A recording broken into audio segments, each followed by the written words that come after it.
1, 2, 3, 4, 8. Okay. Waiting for the mayor.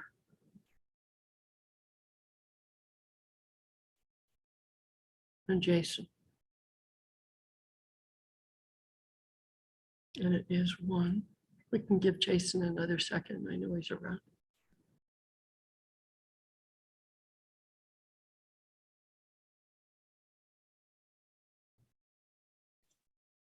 Hi, Crystal.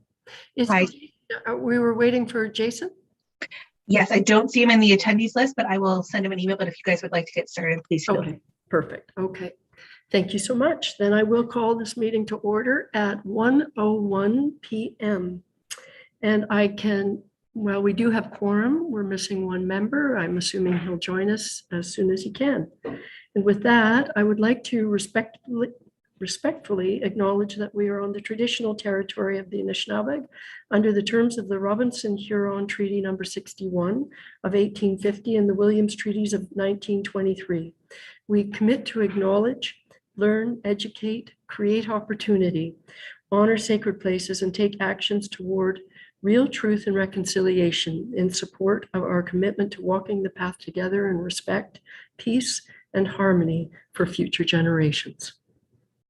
With that, I do have a motion to adopt the agenda. It has been moved by Councillor Wiebe, seconded by Councillor Armour. It is recommended that the Planning Committee agenda dated March 16th, 2022 be hereby adopted as printed and circulated. Any questions? Seeing none, all those in favor? And that carries. Thank you. And do any committee members have a disclosure of pecuniary interest? Yes, Your Worship. Yes, I do on item 6.1 Matterski Springfield Road for personal reasons. I have a neighboring property. Thank you very much for that. So noted. Councillor Armour. Yes, I have one under reports from municipal officers, 7.1, 2021. It's family reasons, personal. Okay, so noted. Are there any others? Okay, I think that's it. Thanks very much for that. And with that, I will move right into public meetings. I'd like to welcome everyone to the public portion of the meeting to consider applications to amend zoning bylaw 2008-66P pursuant to section 34 of the Planning Act. The procedure of the public meeting will be as follows: a brief explanation of the purpose and effect of the application and any correspondence received to date will be given by staff. The applicant or their representative will be asked to provide any additional comments without repeating the information already outlined by staff. Any members of the public present will then be permitted to ask questions or provide comments respecting these applications. Committee will then have the opportunity to question the applicant, the planner, or anyone giving presentations. Once the public meeting is concluded, the input received and proposed amendments will be considered by committee and council. Any persons making representation are requested to first state their name and mailing address. Please note that presentations are also limited to 10 minutes. Also, please be informed that an appellant must provide an oral submission at the public meeting or written submission prior to the passage of the zoning bylaw. Otherwise, the Ontario Land Tribunal may dismiss the appeal. If you wish to be notified of the passage of the zoning bylaw, you must file either with the recording secretary or with the clerk a written request for notification prior to the passage of the proposed zoning bylaw. Each notice of complete application and public meeting included an explanation of the purpose and effect of the proposed amendment, and notice was required to be posted at the subject lands. Notice was therefore considered to have been provided in accordance with the provisions of the Planning Act and applicable sections of the Huntsville Official Plan.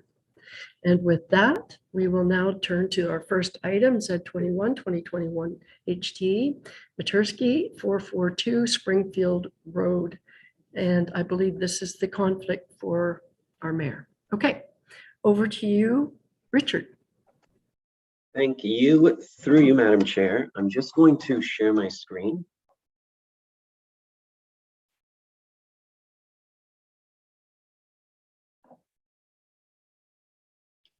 All right. So through you, Madam Chair, the subject lands are located at 442 Springfield Road and front onto Fairy Lake. The lots are zoned natural resource with exception 1302 and are designated waterfront in the official plan. The natural resource zone is for properties that are located within flood hazard areas around lakes and watercourses. This zone is among the most restrictive zone categories in the town.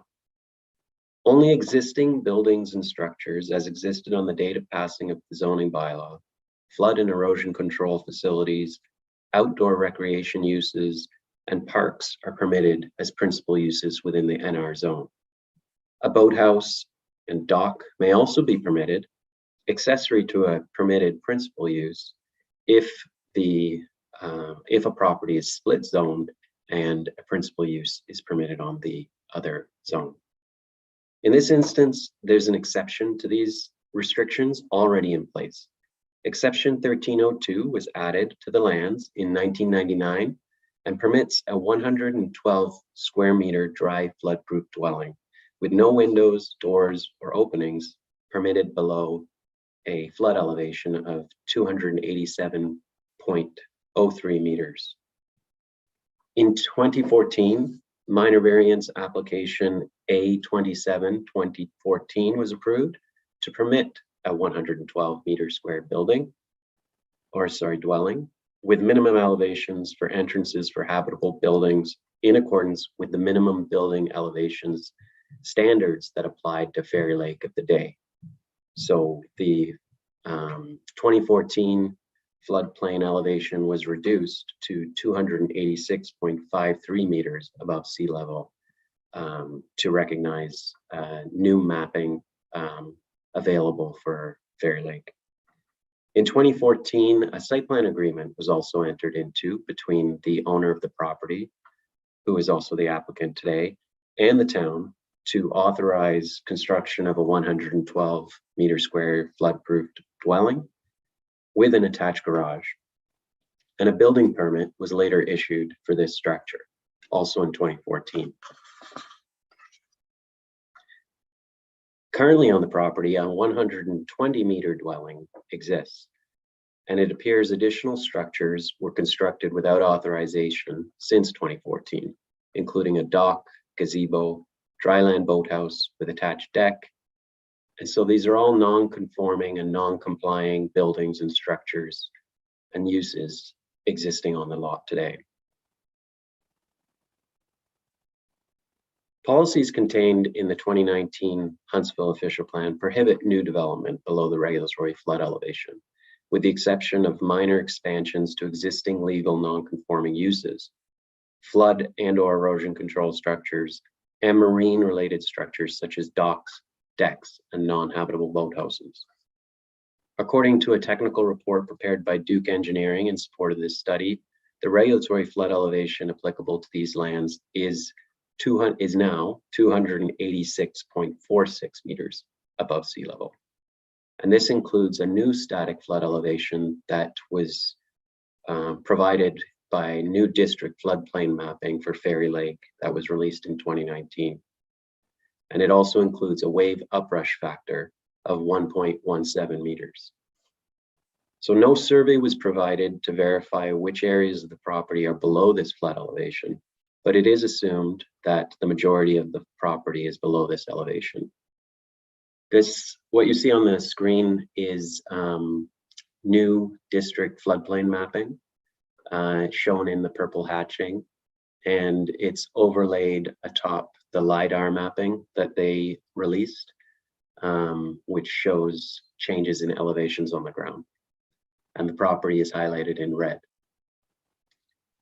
Ultimately, the intent of floodplain management policies is to protect life and property from risks associated with flooding hazards by limiting development in inappropriate locations that are either subject to flooding or rendered inaccessible under flooding conditions.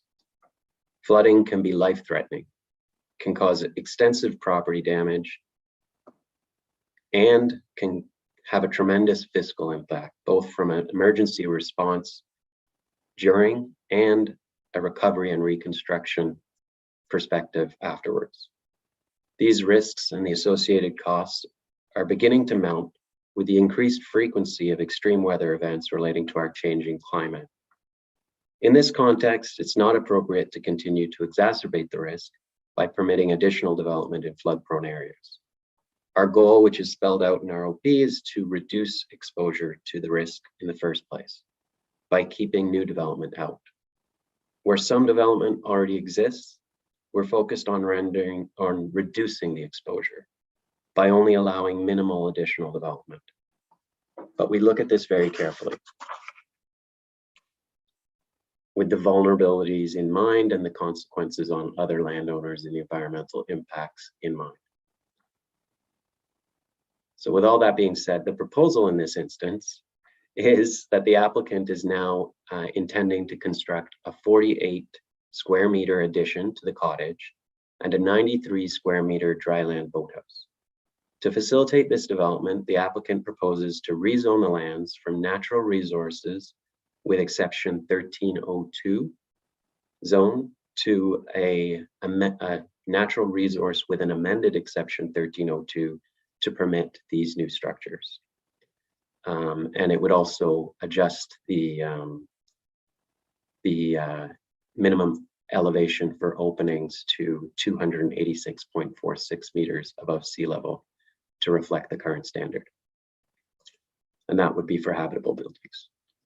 No survey was provided, as I indicated earlier, so we're assuming the whole property is subject to flooding hazards. There's no guidance in policy to assist with the question of whether an addition to a non-conforming building is minor. A 50% increase over what was actually permitted for the dwelling could potentially be considered minor, but the addition of a 93 square meter boathouse and potential recognition of non-complying buildings, such as the private cabin and gazebo and dock, must also be considered and would push things above a 50% threshold. As these other structures, with the exception of the dock, would not be supported in their current locations, given that they're located within 30 meters of type 1 fish habitat, their recognition is not recommended. To help demonstrate that the nature of the development is minor, staff requested and received additional information from the applicant. A technical report was prepared by Duke Engineering in support of the application, and this report looked at the relevant criteria outlined in provincial natural hazard management policies for considering the appropriateness of minor development, as outlined in the PPS.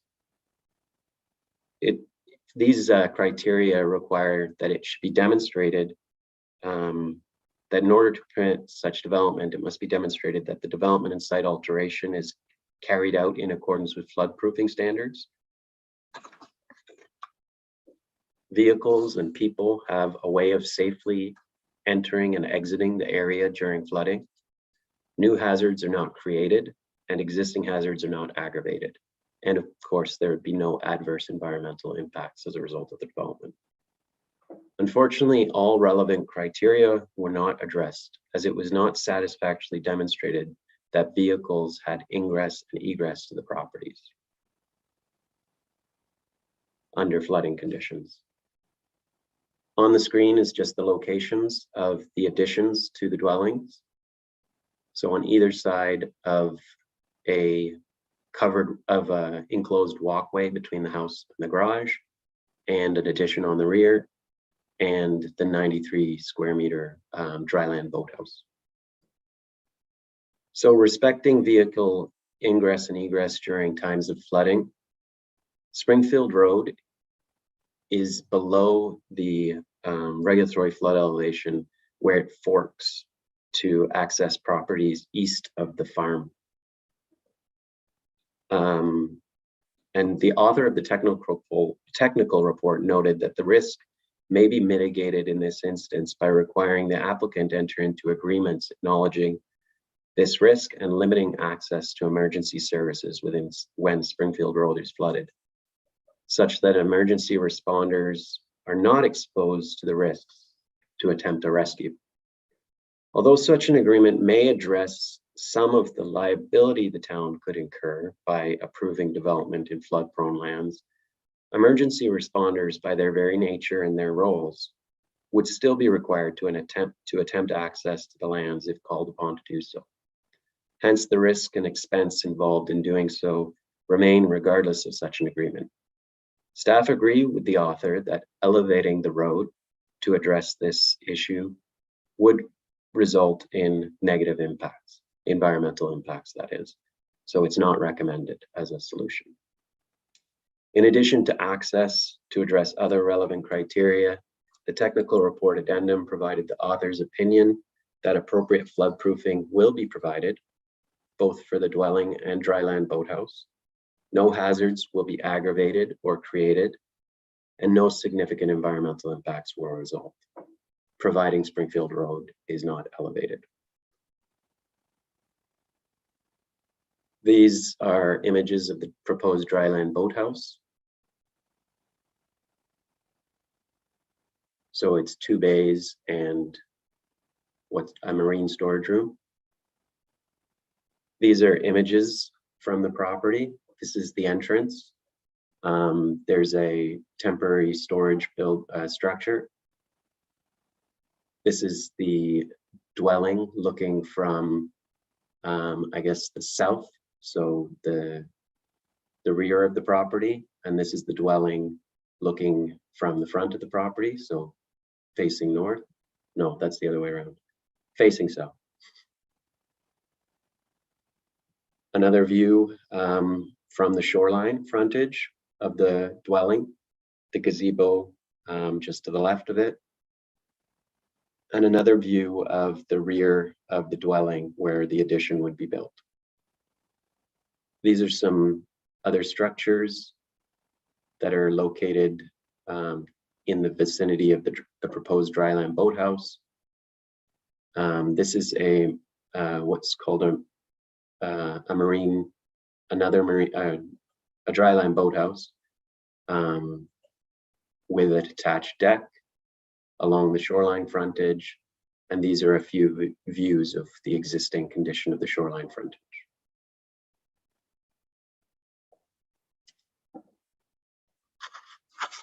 So the application was circulated in accordance with the provisions of the Planning Act.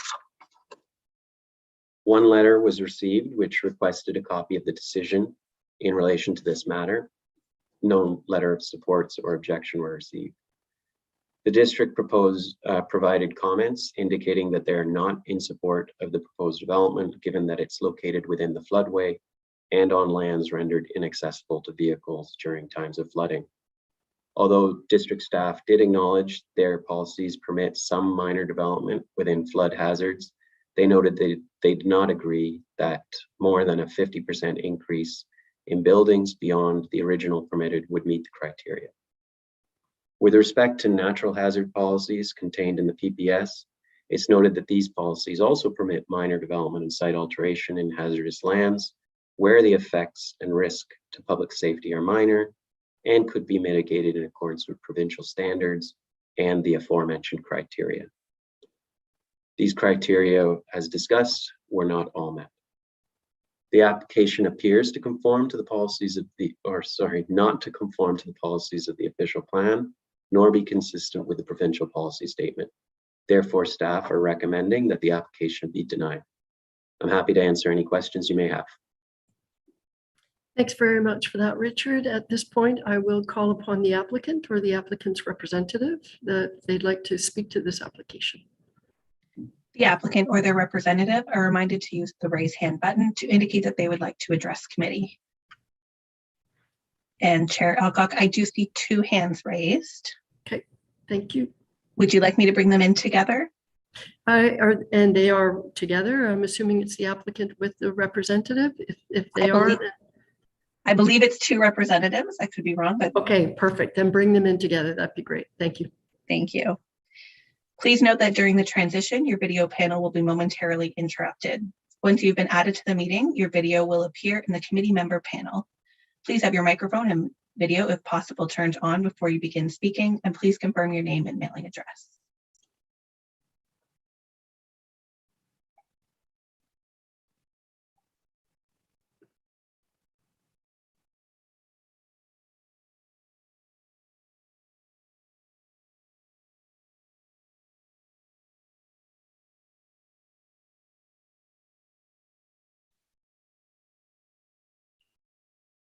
Good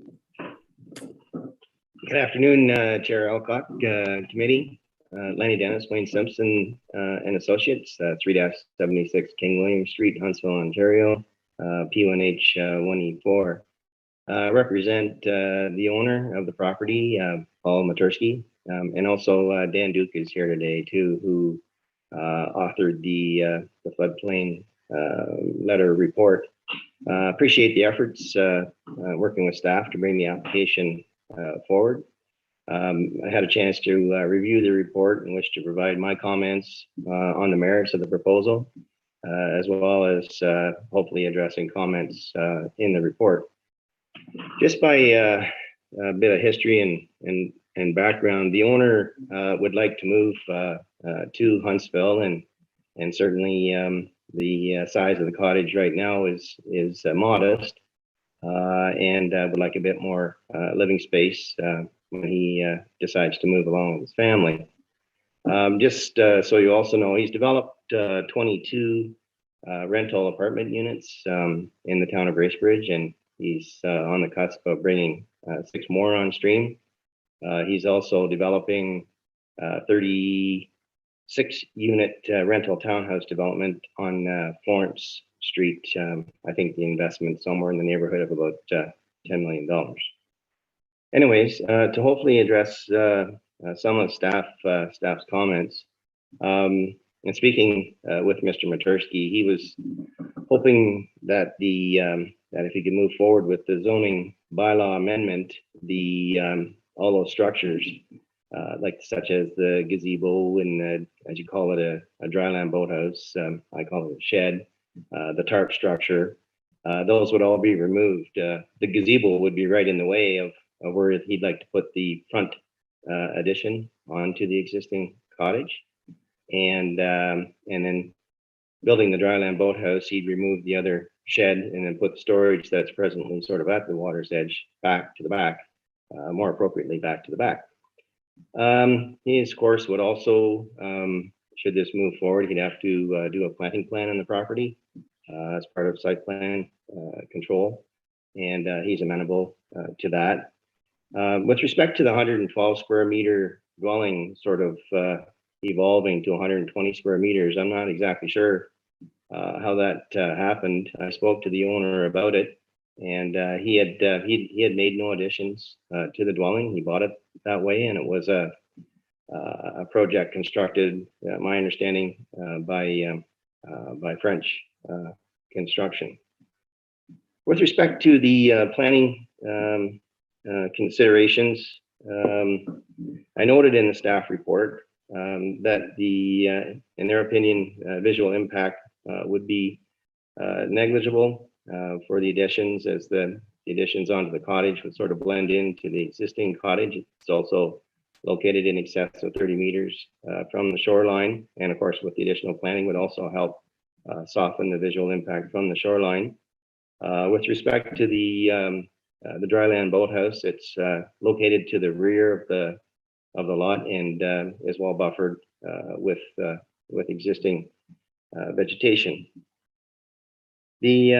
In the staff report, they also identified that of course the 4 tests under the provincial policy statement with respect to where development or how development could proceed within a floodplain, and I believe 3 of the 4 tests were addressed, and it would seem that there is one outstanding item, which I'll get to in a minute. Passing these tests would allow minor additions to be permitted, and the term minor is also, as noted, reflected in the town and district official plans as well. With respect to the terminology minor, and the town planners correct, there's not really a lot of direction in terms of what minor is. I think it's a relative term though, and certainly in my opinion, sort of measured as the impact versus a numerical value on a property, and of course each property is dealt with on a site specific basis. The merits that I'd like to present are as follows. The cottage, whether it be 112 or 120 square meters, it's 1,205 square feet versus 1,291 square feet. Adding 500 square feet is still a fairly modest addition and a fairly modest size cottage. The addition would add about 0.06% in terms of lot coverage to sort of temper the 50% increase as noted. The existing cottage complies with the flood elevation. And on that note, there was some survey information completed that was disseminated to the municipality. It wasn't a spot elevation of the entire property, but what it did do, it identified that finished floor elevation of the existing cottage is at 286.54 meters, which is above the actual flood elevation. The additions to the cottage will be constructed over existing disturbed areas. There's already sort of a stone patio out in front of the cottage, and there's some stones for drainage off to the side between where the elevated, if you will, breezeway between the two structures on the dwelling. The dryland boathouse would be located in an existing cleared area, minimizing disturbance to the lot. The additions to the dwelling itself will be in excess of 30 meters from the shoreline, which is required because there's type 1 fish habitat across the front. And the boathouse is a permitted use. So with respect to the merits of the proposal and sort of leading from the PPS and the failure, if you will, of the one test regarding safe ingress and egress, I just wanted to offer the following, and I think probably Mr. Duke would offer some additional commentary. The access already exists to the cottage. We're not building a new cottage. It's additions to an existing cottage. So I don't think we're exasperating a problem. And according to the owner, his understanding that the driveway was, when it was constructed to meet the flood elevation of the day. And that site-specific bylaw allowed the contractor to do that. And if it wasn't done, we're allowed to do it under the existing zoning. But in speaking to the owner, he said he's never encountered any issues with respect to access in his driveway to get to his property. So having said that, I believe probably that's good evidence that the driveway likely was constructed above the flood elevation.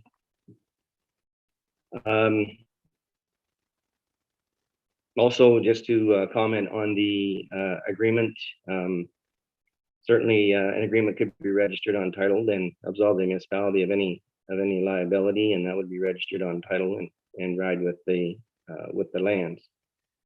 The additions will be constructed above the flood elevation on piles, so they won't be in the floodplain. They'll be above the floodplain, and because of the pile situation, it doesn't take up a lot of the footprint, if you will, of the catchment area for any floodwaters. So I think the impact would be negligible in that respect.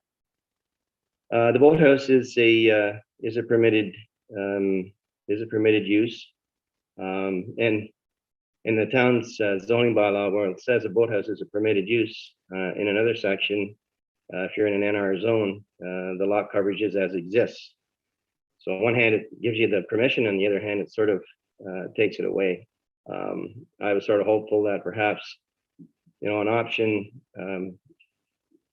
would have been to at least, if you will, approve the boathouse. I mean, it's intended to flood, and its contents are intended to float. So I think it sort of stands to a lesser test than living space. The owner, in talking to him as well, and he indicated that in some of the more recent flood events, they've been within about 5 or 6 feet of the stone patio that's out in front of the front of the cottage. So the cottage, and he's never seen it up that high where it had been flooded. other properties in the immediate area, notwithstanding the fact that, policy changes and rules change and we're all on a site-specific basis, so there's no precedence.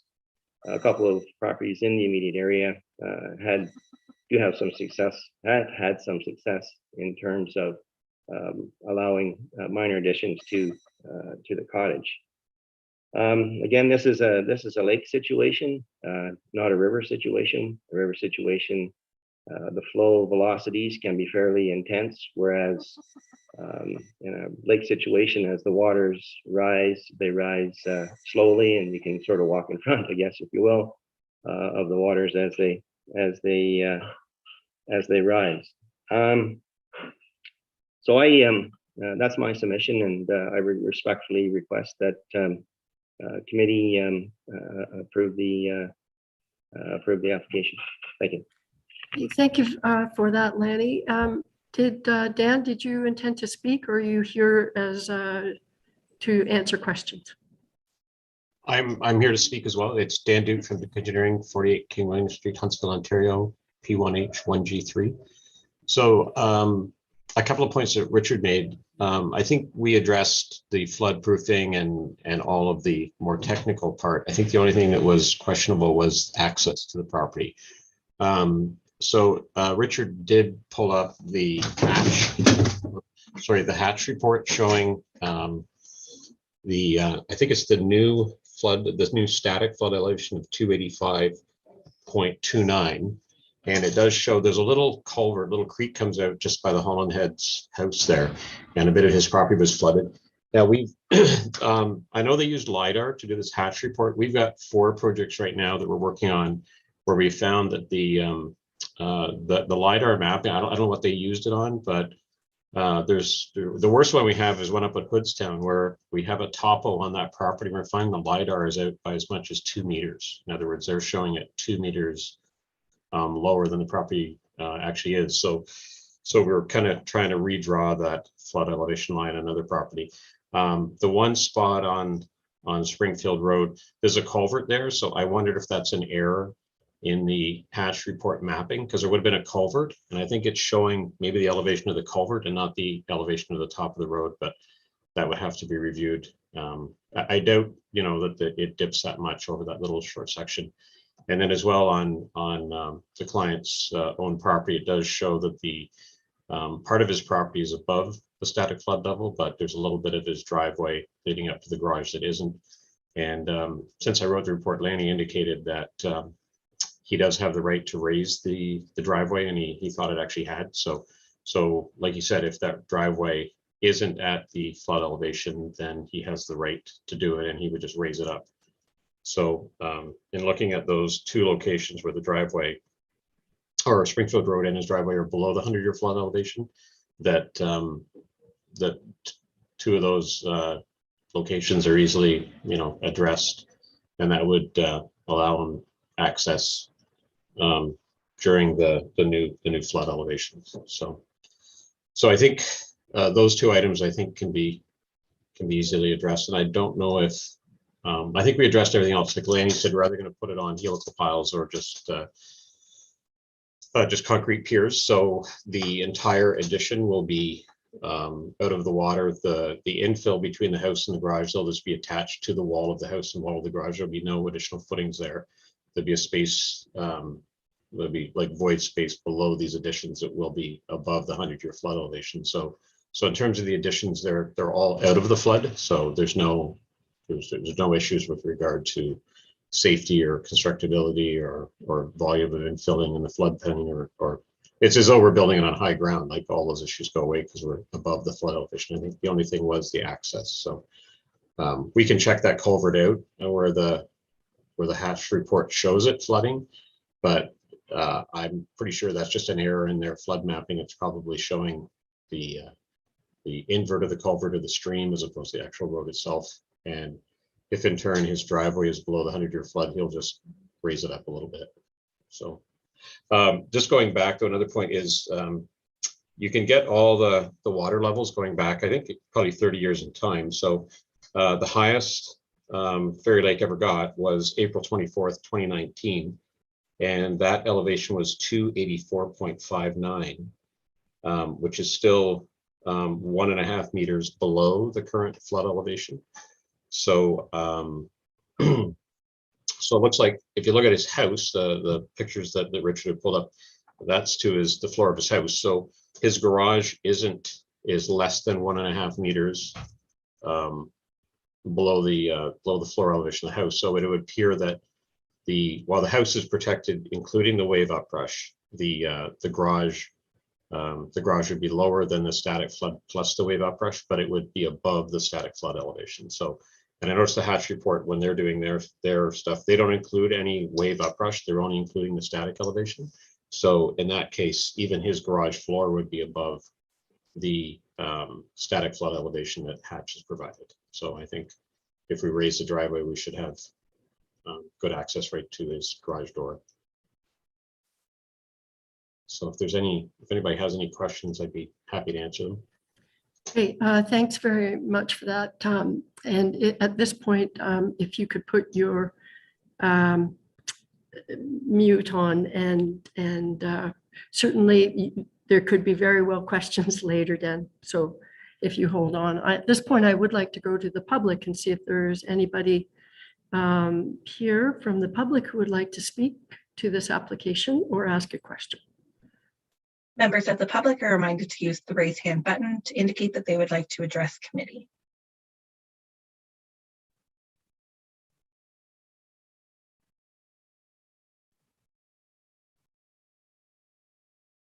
And Chair Alcock, I see no hands raised. Thanks, Crystal. Okay, with that, before I go to committee, I would like to read the motion that we have before us. It has been moved by Councillor Fitzgerald and seconded by Councillor Stone, that it is recommended that Planning Committee recommend to Council that zoning bylaw amendment Z 21/2021 HT be denied. So everybody has the motion, and with that, I will turn it over to committee. And I believe Councillor Stone, you had your hand up. Thanks. Through you to Richard, if I could. Are we playing semantics? Is this a two-story garage, or is this a dryland boathouse? Is one allowed and not the other? And what's the difference? Thank you. Good question. So through you, Madam Chair. Well, it is very similar. I guess we could put it at that.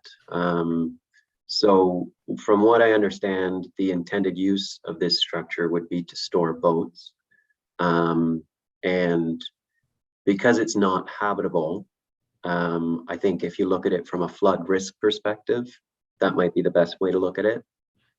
Because it's not habitable, if it was for cars or boats, maybe it doesn't matter, because the water could just, you flood proof it to a lower standard. If it's not habitable, you allow water to go in and leave without taking the structure down or lifting the structure off the ground. And the contents of the structure can be inundated, and that's just the risk, I suppose, that you face. But I guess what you're saying is it a garage or is it a boathouse? And I really can't say, although the permission that we'd be giving would be for a dryland boathouse. So it would be for marine storage, berthing of boats and storing of boats. So that's what it would be for. Thanks. Councillor Weeb. Thank you, Chair Alcock. That was one of my questions is along that line. So I'm wondering, Richard, if you could put up the drawings again of the garage or marine storage, or what we want to call it. Can we just quickly review those again? Walk us through that. And then my other comment is to deal with the addition.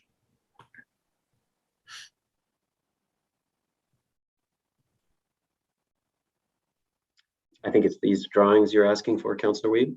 Councillor Weeb. Yep, that looks right. Those, and then the footprint, like the overhead. So, oh yeah, I see. So that's the footprint, and looking at it from the front and looking at it from, it looks like the this side.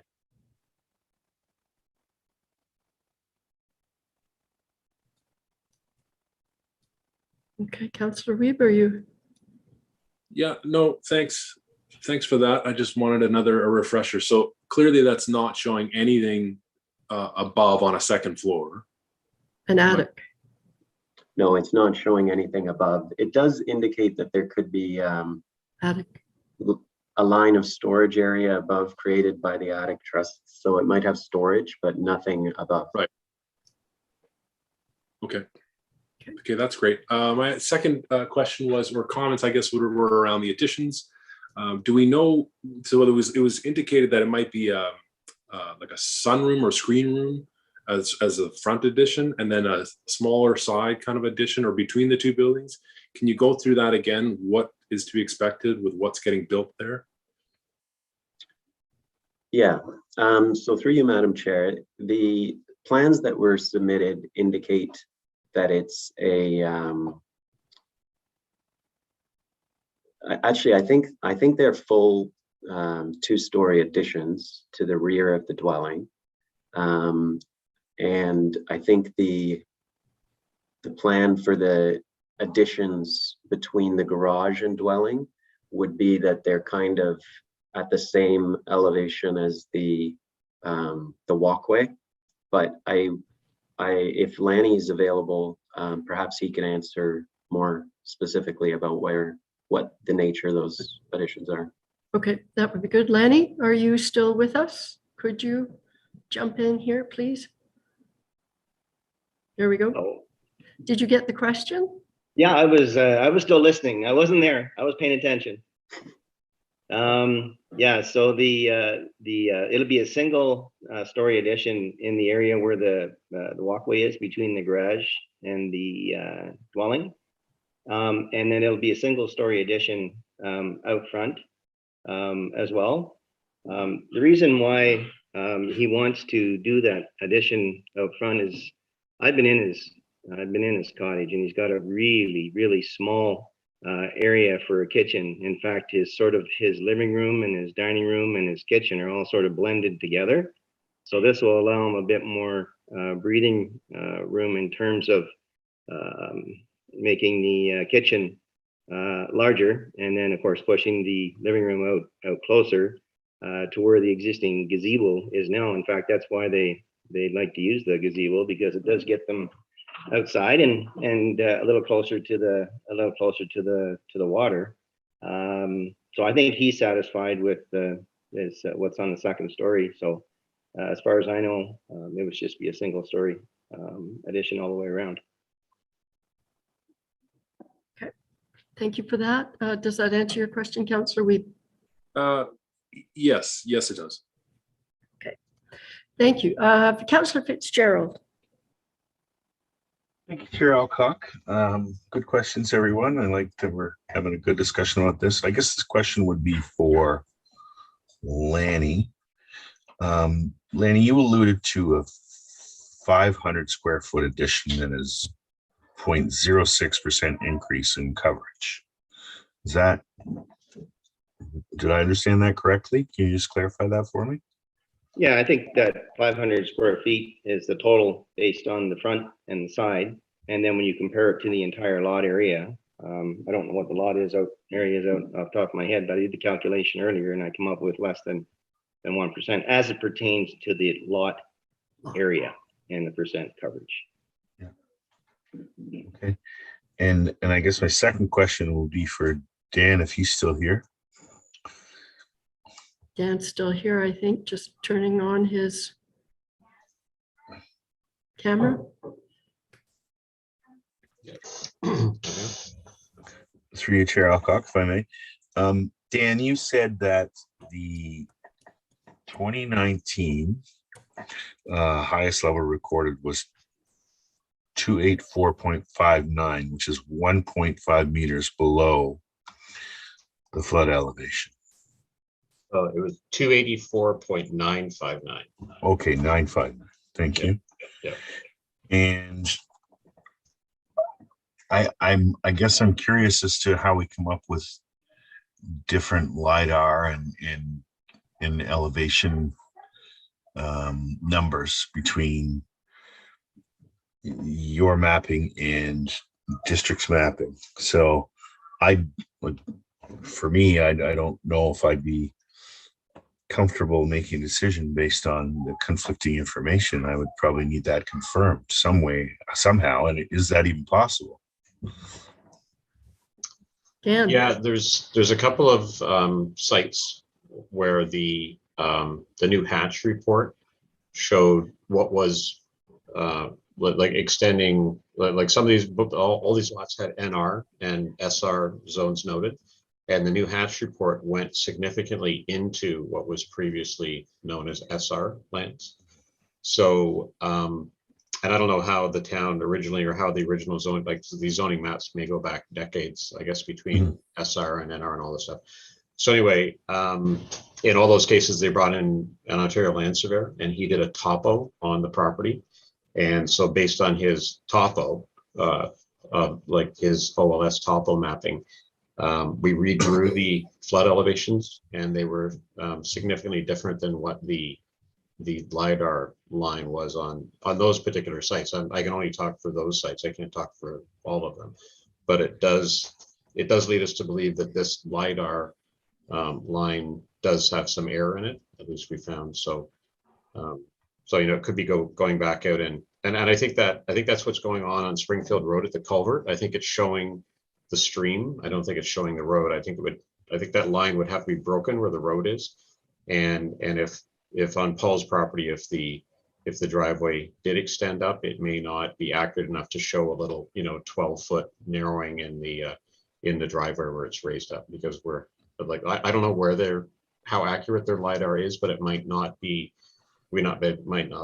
accurate enough to pick up these little pinpoint differences, and that might have not been the intent of the accuracy of the LiDAR that Hatch did anyway. It was probably more or less to draw a new flood elevation line. So anyway, one's over in Bala, it was out quite a bit. The one up at Hoodstown, it's out by 2 meters. So because when with that particular one, the cottage was there, and the owner was freaking out because it showed his cottage completely in the new flood zone, and he figured his house or his cottage was going to flood. So that's why we got an accurate topo, and it turned out that his even his crawl space, which is about 5 feet high, is above the current flood elevation, not just his subfloor. So yeah, if I may, Councillor Fitzgerald, I just to follow up on that. So I'm assuming then, Dan, that you followed up with Hatch and specifically on this particular site, just to query them about their data on this?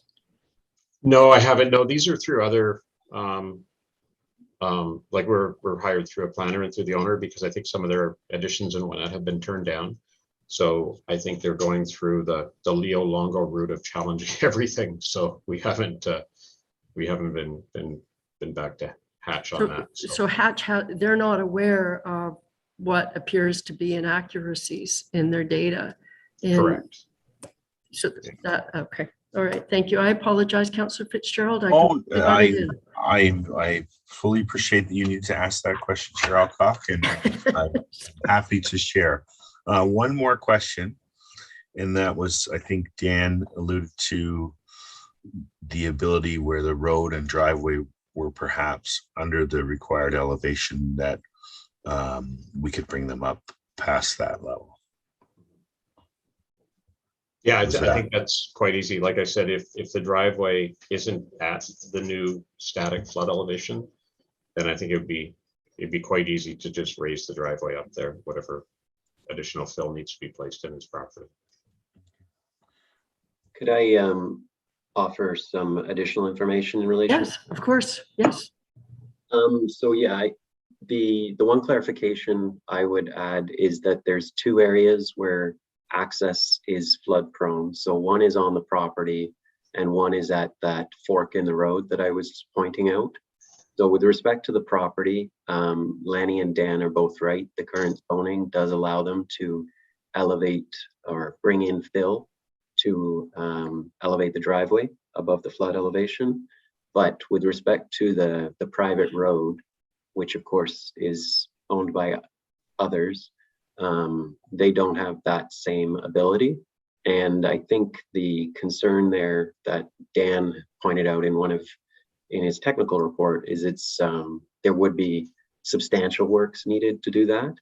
And there are potential environmental impacts as a result. And I do know it's quite close to the shoreline, which is type 1 fish habitat in that area too. Thank you for that. Councillor Fitzgerald, you still have your hand up. Are you? I think that I am finished. I guess my only comment would be that being a private road, and if there was some elevation issues, I'm sure that the rest of the people on that road would probably want to eliminate those issues of possible flooding, if there is in fact the possibility of flooding. Like I said, the flood elevation and the LiDAR are different in elevations between that and the surveyor who's on site and actually shooting the elevations is really put me off on being able to decide on this one. Okay, thank you for that. Councillor Armour, you've had your hand up. Thank you, Chair Alcock. I'm just wondering if Richard could bring up that floodplain map again that he had up there.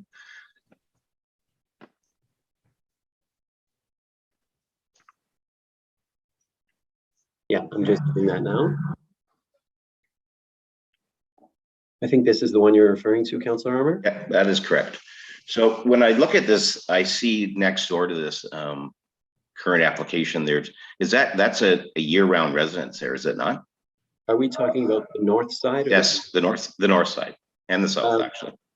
Yeah, I believe the north side is I mean, I don't know if it's year round, but I believe it is.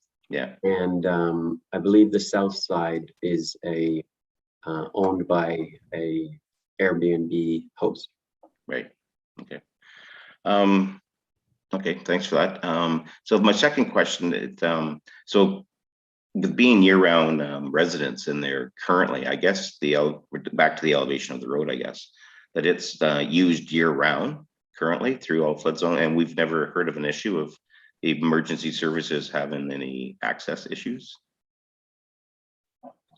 So through you, Madam Chair, I'm not aware myself of any.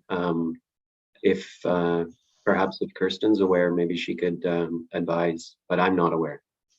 Kirsten, are you aware of any? I think there might be one, but I don't have confirmation. If I may, Madam Chair, just one more. You mentioned a pole dock. Being a pole dock, is that removed annually at the end of the season and put back in again? Or is it left in? Or do you know? I couldn't see it in your picture. So. Yes, it actually was on the ground. So I believe it is removed on an annual basis, and I did see it on the ground. So it was not in the pictures. I apologize. Okay, Councillor Stone. Thank you. I just wanted to make a comment that I'm struggling, like I think a lot of committee, that this isn't just a little addition, little bump out to expand the kitchen. This is really quite substantial addition to this property.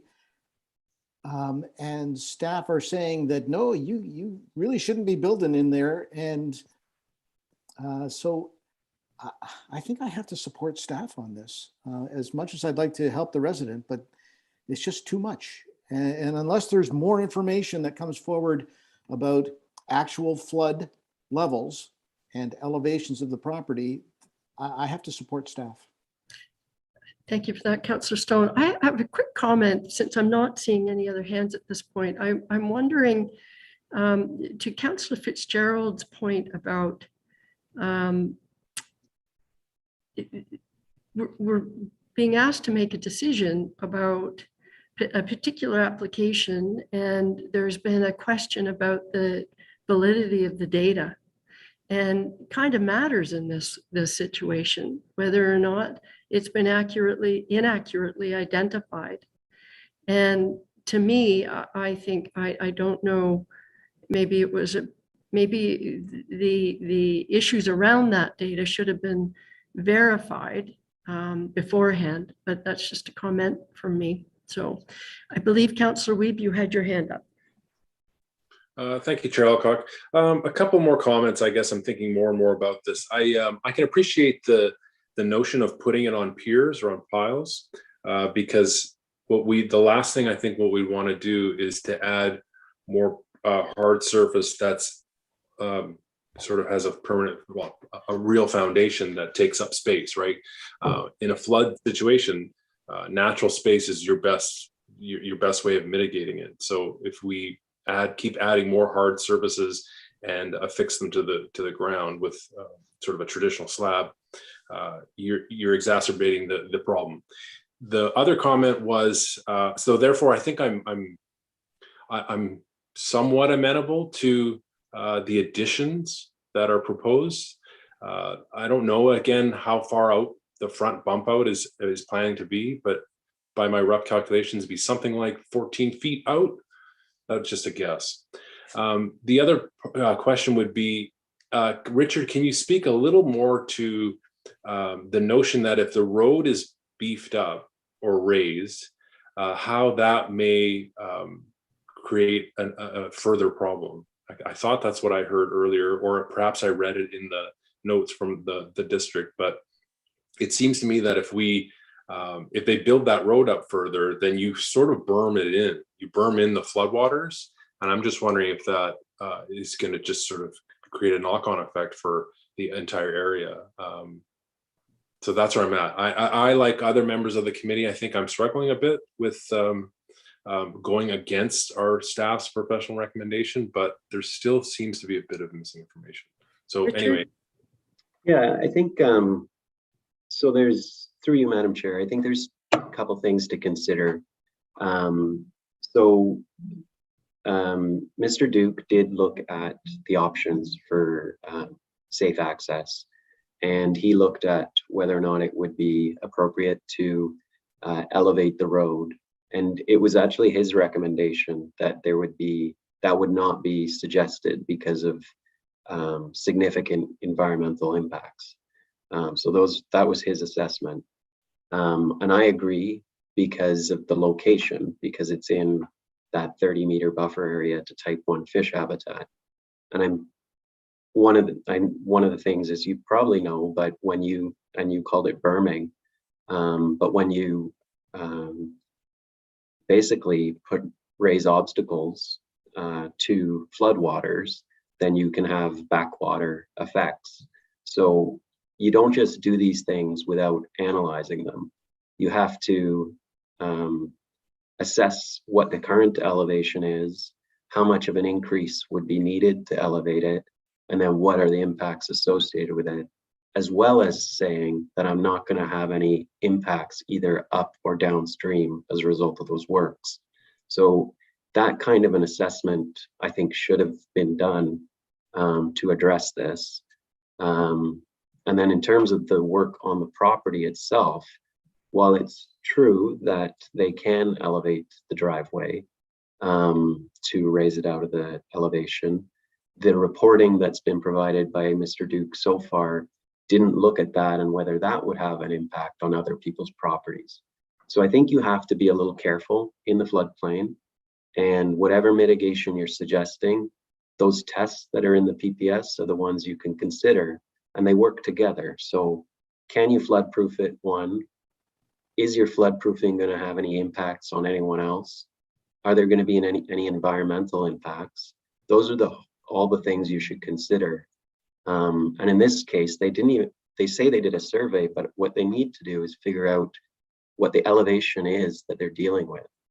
It may be that at that road, it's just 10 centimeters of flooding. If that's the case, then I think you have a lot more comfort level with this, but we don't have that information. Thank you. If I can follow up. Yes, absolutely. Okay, so on that question of getting the survey, really getting to know what's what, it also struck me as not quite congruent, where the owner said that in 19, the floodwaters came up just a few feet from the patio out front. But the mapping says that it hasn't been more than 1.5 meters from that, which to me, that doesn't add up. And I don't know if I've got those numbers right, but it seems to me that if the floodwaters are right in front of the patio, you're a few inches from flooding the house. So that wouldn't, somehow that doesn't jive with what perhaps some of the mapping is saying. Okay, thanks for that. Okay, Councillor Fitzgerald, you have your hand up. Thank you, Chair Alcock. I guess I tend to agree with Councillor Weeb's previous comments. I heard 500 square feet, so that doesn't seem like a huge amount to me, and something that hasn't flooded, probably won't flood, and there's never been an issue for access on Springfield Road. I'm going to make a motion to defer this until we confirm the actual elevation numbers. So what is the elevation of the road? Is it actually, can it flood? And is it 5 centimeters of water, 10 centimeters of water? Because let's face it, our municipal roads that we maintain sometimes have 30 centimeters of water on them, and the egress isn't an issue. We can still navigate through those areas. So for me, it's about correct elevations, how far out we're coming at the front. And Councillor Weeb alluded to the patio. Like, how far down does the patio slope from the house? Is there a step? Is there a step down? Is it sloping 5%? So I just need more information to make a decision. I'm not prepared to just shut it down. So Okay, I hear you've got proposal for a motion to defer. And with those questions, did you also want to add some of the other questions, like the impacts on others of floodproofing regarding the road, or is that you're comfortable? Just that they came up in the conversation, so. well, I thank you, Chair Alcock, if I may. I think that we need to confirm the true elevation of the road in relation to a flood zone elevation. And if it's 10 centimeters, 5 centimeters, what is the actual difference between the flood number? And I'm very curious about the highest number we've ever achieved in 2019 at 284.959, and how far above the road is from that point. So we need the elevations, the proper elevations of the building, the road, the driveway, impacts of the driveway. I only And- asked to clarify it for Julie, who's Yes, typing furiously here. So, and the footprint of the building. You know, the Councillor Weeb suggested we don't know if that's coming out, and Councillor Stone said, you know, seems like a huge addition, but I don't know that it is, because is it coming out 5 feet in the front, or is it coming out 14 feet? So just more information. all right, and Councillor Armour, you have your hand up. Thank you, Chair. Yes, just to echo those last points made by Councillor Fitzgerald, I would like to see the footprint of the property. Also, how much of the additions going out front, and how much is actually between the garage and the building, because it might only be 250 out front and 250 there. So I really like to see where those numbers come together too. I'm assuming you'll second his motion. Absolutely, yes. Okay. All right, so we have a mover and a seconder, and I don't see any other hands up at the moment. So we're going to give Julie, how much time do you need? We need to take 5 minutes, everybody, if that's okay. It's 2:04, so 2:09. Okay.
Look at that. I said 2:09 and everybody's back at 2:09. And I believe Julie is really close. Councillor Fitzgerald, you have your hand up. So I can't seem to start my video. uh-oh. There we go. There you go. So is Now, it and I'll lower my hand. perfect? Are we ready to go? Here we go. So we do have a motion moved by Councillor Fitzgerald and seconded by Councillor Armour. It is recommended that the matter of zoning bylaw amendment Z21 2021 HT be postponed to provide time for submission of additional information respecting flood risks, vulnerability, and mitigation matters, including elevations of Springfield Road, the location of the proposed dryland boathouse, and dwelling additions. Okay. Does that, Councillor Armour, you have your hand up. When it says location of the additions, could they be broke down in like in the square footage of each side so we can actually see how far it's protruding out? I like to see the full footprint. So you want to see the square footages in relation to the existing, Correct. right? So Julie, are you adding a little bit of that in? Perfect. All right, Councillor Fitzgerald. Thanks, Chair Alcock. Can I just make a very simple request to have measurements in both metric and imperial? That would be very helpful. That would be very helpful. I agree. That would be great. Agreed. And Councillor Weed. Thanks. So is there anything else that we are not looking at right now due to the fact that we're stuck on the flooding portion of this, but we haven't been discussing the type 1 fish habitat, the hopes that normally we have people jump through when they're looking to build within a floodplain. So I'm not sure where that falls. So I don't really want to advance it without actually addressing the fact that there may be still some outstanding issues that are kind of non-starters. I think Richard did allude to that when he talked about a few outstanding items, which were the impacts on others, as if you were building up the road, but also environmental impacts if you're building up Springfield Road. So I think that's an important feature. I think that sort of gets at what you're getting at. And Richard, you had your hand up. Yes, thank you, through you, Madam Chair. The only thing I'd add is the structures as proposed are set back 30 meters from the type 1 fish habitat, so they would be compliant from that perspective. And we heard from the agent that the non-complying structures that are within 30 meters would be removed and the area revegetated. So I would be comfortable with that and it not being an issue that we have to worry about. Okay, that's very helpful. Thank you. I'm sort of curious if it's possible to have maybe a response from Hatch with respect to the issues around the data collection on this, that, you know, if there are mistakes, it might be useful to get their response on that, if it's possible, because that would change up everything. So, Councillor Armour, did you have your hand up and I ignored it, or? You good? No, I'm good. Okay, so how are we doing, Julie? Do we have those? Okay, we're about to share the revised.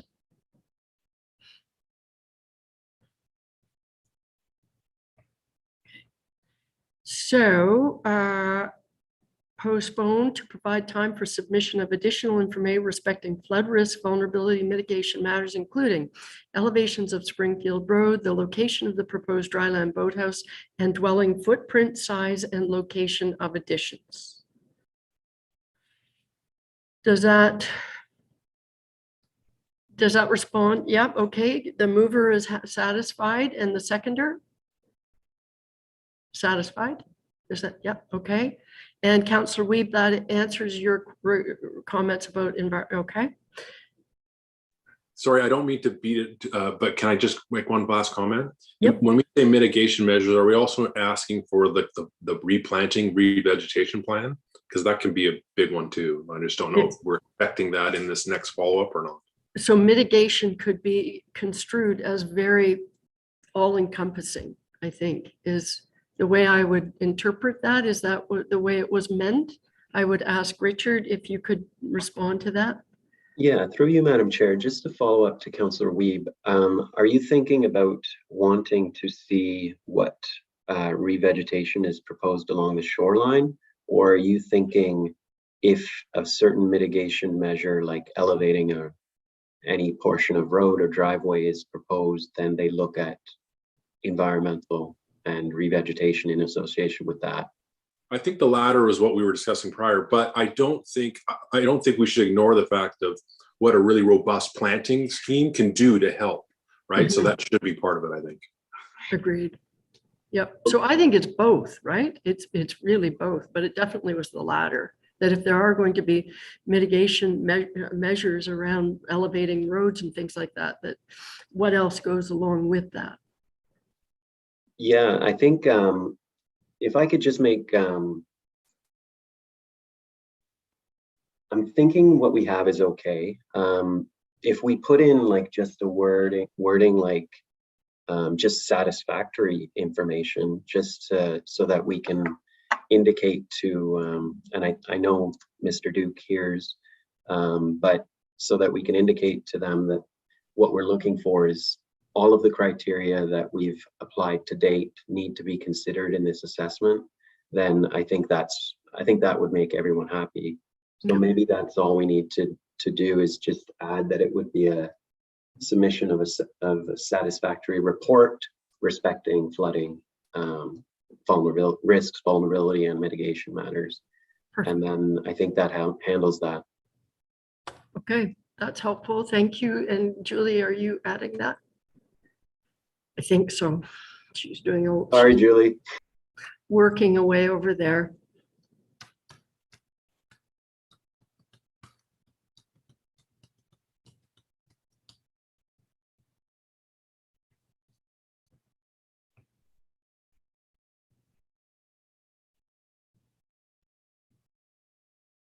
I see that Mr. Duke, you have your hand up.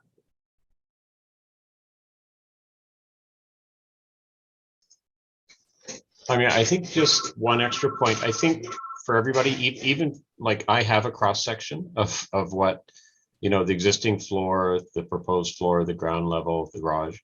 And I think I'll send it once we've done the bit of a survey, I would send that in. I think that would help a lot of people see like a vertical line, because I'm throwing out numbers to 3 decimal places of meters here. And I know those hard numbers don't really mean anything to anybody. I'll provide you a cross section so everybody can see. And the existing cottage has a crawl space underneath it, which is a floodable crawl space, which is they're horrible things. So that's why we don't even want to put the new addition on a crawl space. It's just going to flood. But I'll give you that information. I think it'll jump out a little bit better to everybody. That's helpful. If I provide that. Yeah. All right, good, thank you. I think any more information is helpful on this. Okay, Julie, you ready? Good. Okay. Be postponed to provide time for submission of a satisfactory report of additional information respecting flood risk, vulnerability, and mitigation matters, including elevations of Springfield Road, the location of the proposed dryland boathouse, and dwelling footprint size and location of additions. That's good. I think that sums it. I'm not seeing any other hands, questions, anything. So I am going to call the question on the proposed amendment. All those in favor?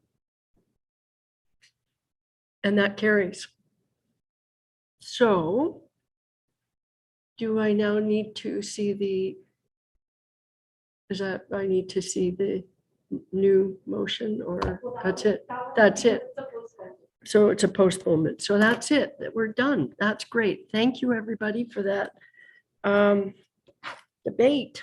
And we can move right along to item number 2. We can call the mayor back to join us. And we can move to our next item, Z04 2022 Festing Toyota, 69, 77, and 81 Center Street North. Back to you, Richard.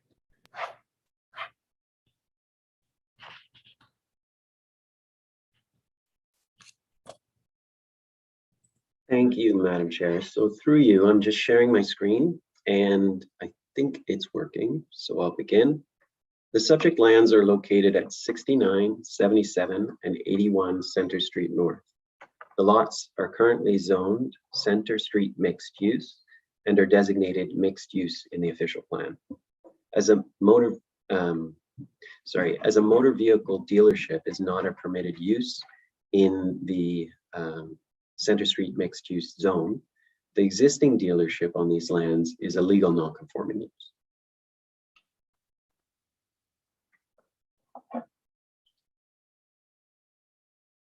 The applicant is proposing to construct a 1,004 square meter addition to their existing 741 square meter vehicle dealership building at 69 Center Street North, as well as reconfiguring their vehicle parking, sales, and display areas on their abutting lands to the north at 77 and 81 Center Street North.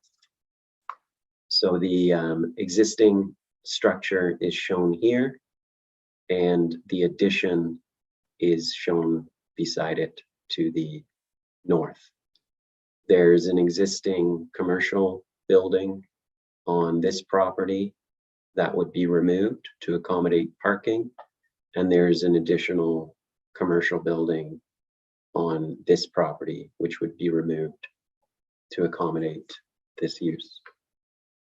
To facilitate this development, the applicant is seeking to change the zoning for the lands from a Center Street mixed use zone to a Center Street mixed use zone with exception to recognize the existing legal non-conforming motor vehicle dealership use as a permitted use. A holding provision is recommended in the draft bylaw to address improvements to pedestrian infrastructure in support of the Huntsville Sidewalk Master Plan as appropriate, and to require that the lands subject to the rezoning merge on title. Under the Huntsville official plan, commercial uses are permitted in the mixed use designation. However, a motor vehicle dealership motor vehicle dealerships are generally intended to be concentrated in the Eagle Ridge mixed use corridor. Nevertheless, expansion of the dealership can be deemed to conform with our official plan, provided that the expansion is to prevent undue hardship and that it will not aggravate any existing concerns resulting from the non-conforming use. It will not result in any incompatibility or be detrimental to abutting uses or interfere with the desirable development of those adjacent lands. The expansion must also be reasonable in proportion to the existing use and the land on which it is located. In this instance, an expansion of the existing legal non-conforming dealership can be considered appropriate if it's designed to mitigate potential concerns respecting compatibility with abutting uses and the prominent location of the lands. To offset potential impacts from outdoor vehicle storage and sales on adjacent lands, a vegetated buffer and privacy fencing between these areas and abutting residential lands is recommended for visual screening purposes. Further, given the prominent location of the lands at the intersection of two major access roads into downtown Huntsville, and to ensure the expansion will be compatible and reasonable in proportion to the existing uses in the context of the lands on which it's located, restriction of outdoor motor vehicle storage immediately adjacent to roads and sidewalks is recommended. The same should apply near the intersection of West Road and Center Street, and a provision about this has been recommended in the bylaw. A landscape feature could be used in this location to screen the vehicles behind it from view and enhance streetscape. Also to define pedestrian zones and add visual interest to the site. So the area I'm talking about is just right here at the intersection of West Road and Center Street North. And what we're suggesting is that there should be a landscape feature in this location There's a requirement for a visibility triangle anyway, a 9-meter visibility triangle, which isn't illustrated on this plan. But what we're suggesting is there should be an additional 6 meters and that there should be some sort of landscape feature in there. And then if they did want to have some car storage, it would be behind that. These are some renderings, elevation drawings, sorry, of what the new building will look like. It'll have this this prominent feature with Toyota's markings in the center, Toyota brand, and bays on the right. And those are some 3D views of what the building would look like. In the first one, you can see the existing and then the additions on it to the north. From more of a pedestrian or street view, these are some photos of the site. This is 81 Center Street North, where the current commercial building would be removed. And it's the area where I was speaking about earlier, where there should be a landscape feature. This is on West Street. Right now in this sidewalk master plan, this is identified as a missing link. This is the commercial building on 77 Center Street that would be removed to accommodate the addition and the expanded parking.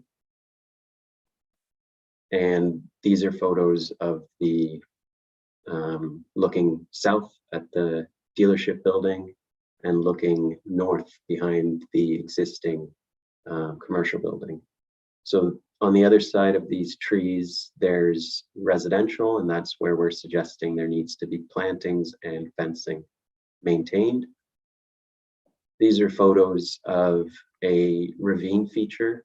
This is downstream of the dealership property. This is what it looks like. And this is what it looks like behind the dealership property. So it's a ditch drainage feature right up until like where this property is. And then this is some additional shots of the property looking kind of northwest, and then looking at the rear and looking northeast.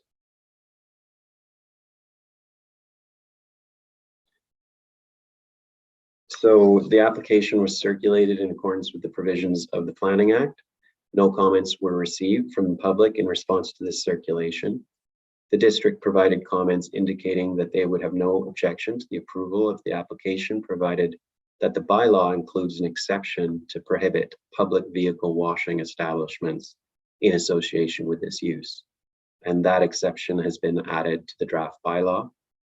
The application appears to conform to the policies of the town's official plan and be consistent with the provincial policy statement. Therefore, staff are recommending the application be approved. And I'd be happy to answer any questions you may have.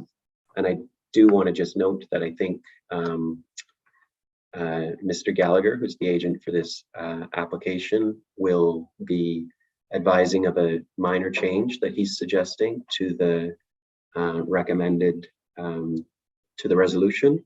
And we have that motion to amend ready to go. Thanks for that, Richard. Well, I will at this point actually call upon the applicant or their representative to speak to the application. And Chair Alcock, I can see that the agent has already raised their hand. Thank you, Crystal. A reminder to please have your microphone and video, if possible, turned on before you begin speaking, and please confirm your name and mailing address. And sorry, Chair Alcock, I believe that the applicant has also raised their hand at this time. Would you like me to bring them in at the same time? That would be good. Thank you. Thank you.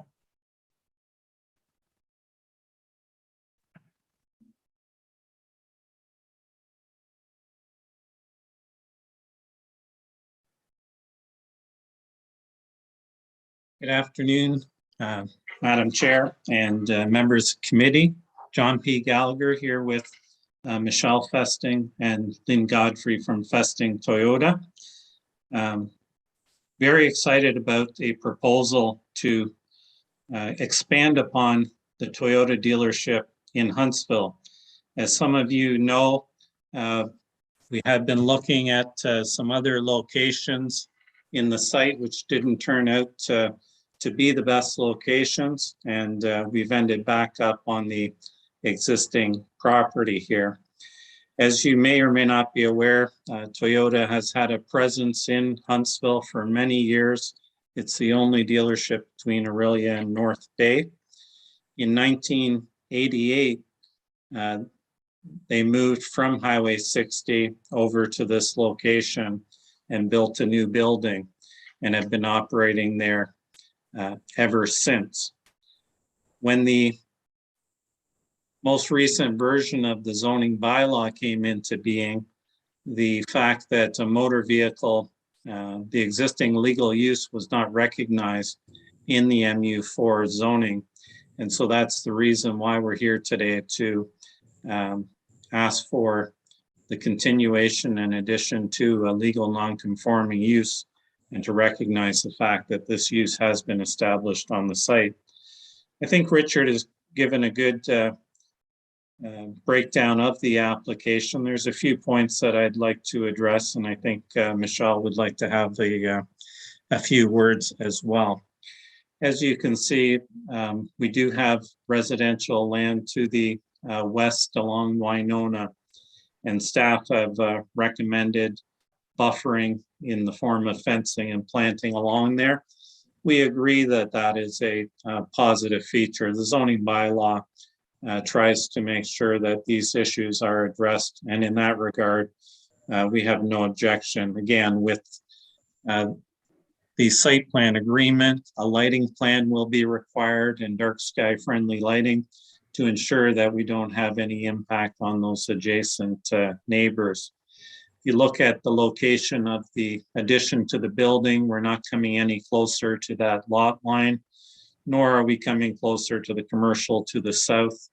And I think when we look at the standards in the bylaw, we're exceeding the bylaw requirements as far as setbacks go. With the proposal, it is a large addition to the building. However, the overall coverage for the structure is only 20%, whereas the bylaw would permit 40 on the site. The property will be fully serviced by municipal water and sewer. And as you heard Richard state, the district wanted a prohibition for a public car wash, and my clients have no issue with putting that prohibition in the zoning specifically. They will be allowed to wash, customers' cars and prep cars for after service, etc. So as long as they're allowed to do that, which the district didn't have an issue with, we were fine with that. The existing two buildings will be removed from the site, and the site will be reconfigured as part of the site plan approval. A full landscape plan will be required together with stormwater management. This, one of the items that Richard had spoken about was in the recommendation, and we would ask that it be noted. When we applied, we asked for the motor vehicle dealership as an additional permitted use. The recommendation says the only permitted use, and we felt it's appropriate to allow for the base zoning of the MU4 should, sometime in the future, the dealership move to a different location.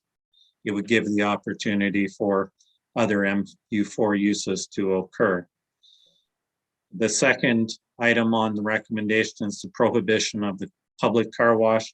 Again, we had no exception to that issue, as well requiring the buffering adjacent the residential zone to the west with the vegetative buffer and a 1.8 meter high fence. We feel makes for good neighbors. They've had a long history with I don't believe any real complaints about the operation of their business from the residents in that area. And the lots on Winona are fairly deep, with the houses orientated towards closer to Winona Drive. One area that we had a little bit of a concern was with respect to this 6-meter buffer. And not so much the fact that it's the buffer, but it's on top of a 9-meter visibility triangle at the corner. The zoning bylaw sets out visibility triangles to ensure that views can be seen, and you can basically get your line of sight when you're coming up to the intersection. There can be landscaping in those areas. They just have to be low profile landscaping. And we would ask committee to waive the 6-meter wide condition. We are going to be required to place a 3-meter buffer along a lot of the areas. And we fully support going into this project and improving upon the streetscape along Center Street. In Richard's holding provision that he's recommended, I did review the sidewalk master plan, and indeed that one section between Center and Winona has been identified. We think we can work with the town to provide something in that area. I do want to make note that along Center Street, there was nothing identified as a missing link. And for councillors that may have had previous knowledge of that area, the direction of pedestrian travel has always been orientated towards the east side of Center Street, because as you get to the Center Street Bridge over the Muskoka River, it's the only side with a proper sidewalk on it. And so on the west side, there's some ditching. It drops off from the road. The district has made a wider travel surface on the shoulder on both sides, but primarily we see people walking on the east side of Center Street. The only other item that was mentioned in the master plan was for a pedestrian crosswalk at KWH Pipe, or whatever the name of the pipe factory is these days, where the trail comes out onto Center Street. And looking at the size of this development, the roads portion of the Huntsville development charges would pretty much pick up the cost for that project. So again, there will be benefit from this project moving forward. Most importantly is that this business will keep its foot firmly in Huntsville and provide the level of service and employment opportunities that they have throughout the years.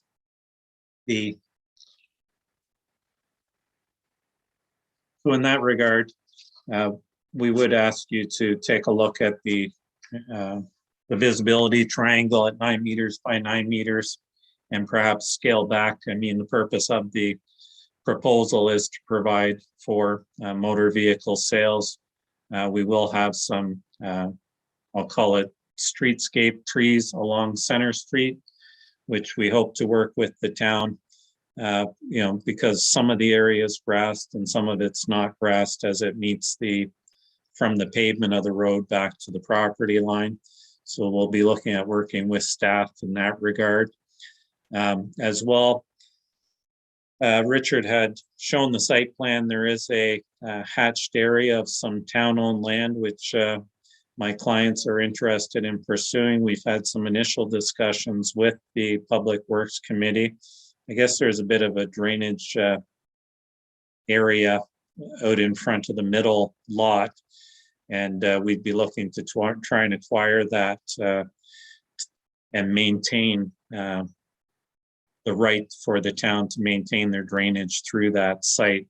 I think it had to do with the original design of Center Street when that was coming through. It was a remnant parcel that has been around for some time.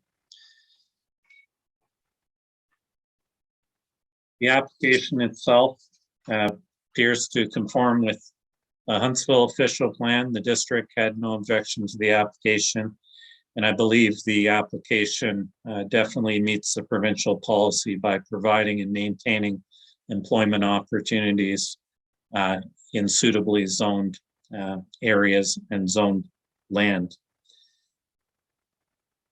I think the other item that staff had requested was that the lots merge on title, and we understand the rationale for that. And again, that can be done straightforward as part of our final site plan approval. We're excited to get going. I know the Festings have been getting a lot of pressure from head office to get this project up and running. And they've been adamant that they've been trying to keep this location in Huntsville because of their history here. So I think that would be it for now. I'd be glad to answer any questions when Michelle's done talking. Thank you. Okay, thanks very much, Mr. Gallagher. And Ms. Festing, would you like to speak to this at this point? Hi there, I'm Michelle Festing. Our address currently is 69 Center Street, North Huntsville. We've been in business since 1980, which was originally my father who passed away, and then myself and my brother took over. So we've been currently in this location since 1988, and then we expanded the one part with the Bazar in 2005. I've been with the dealership myself for 35 years. We had no intention of leaving Huntsville. We tried to buy property to make it more feasible up in the area that you wanted, but it just, with the areas that were there, nothing worked. So we went back to the drawing board and we've expanded where we are now to accommodate Toyota's request and yours. So we think we've come up with something that works.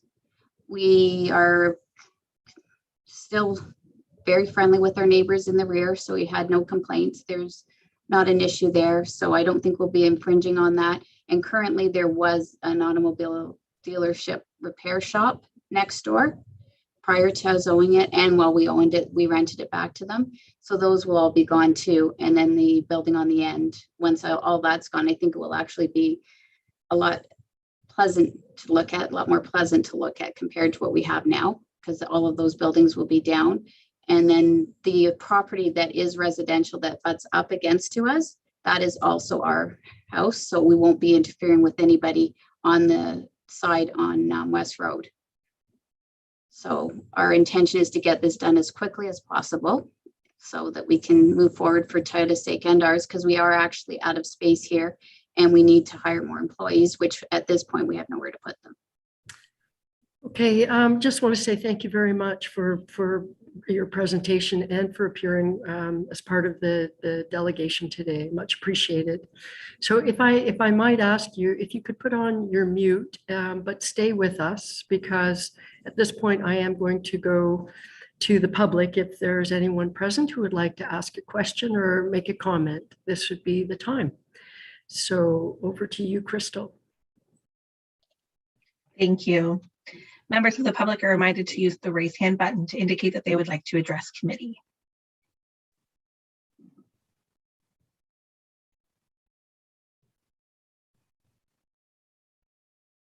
And Chair Alcock, I see no hands raised. Okay, thank you for that, Crystal. So before I go to committee, I do have a motion before me. I'm going to read that, and I recognize that potentially there I might ask you, Richard, what to do with the potential amendments to this motion. So I will read what I have before. If Julie, you could put it on the screen. I do have a motion moved by Councillor Armour, seconded by Mayor Terziano. It is recommended that the Planning Committee approve zoning bylaw amendment Z04-2022 HCE, changing the zoning from a Center Street mixed-use zone to a Center Street mixed-use holding zone, with exception to recognize a motor vehicle dealership as the only permitted use on the subject lands, prohibit a public car washing establishment, require outdoor motor vehicle storage and parking areas be screened from view from abutting residential zoned lands with a vegetative buffer and a 1.8 meter high privacy fence, and require a 6 meter wide landscape buffer abutting the visibility triangle at the intersection of West Road and Center Street North, and that the holding provision may be removed and development may proceed upon the Director of Development Services being satisfied that the following has been completed. Adequate provisions for pedestrian infrastructure are secured to the satisfaction of the town, and a site plan agreement has been entered into to address this matter, and the subject lots merge on title. Okay, with that, I will turn it over to committee for questions and perhaps follow up to the suggestions made earlier. So Councillor Wiebe, followed by Mayor Terziano.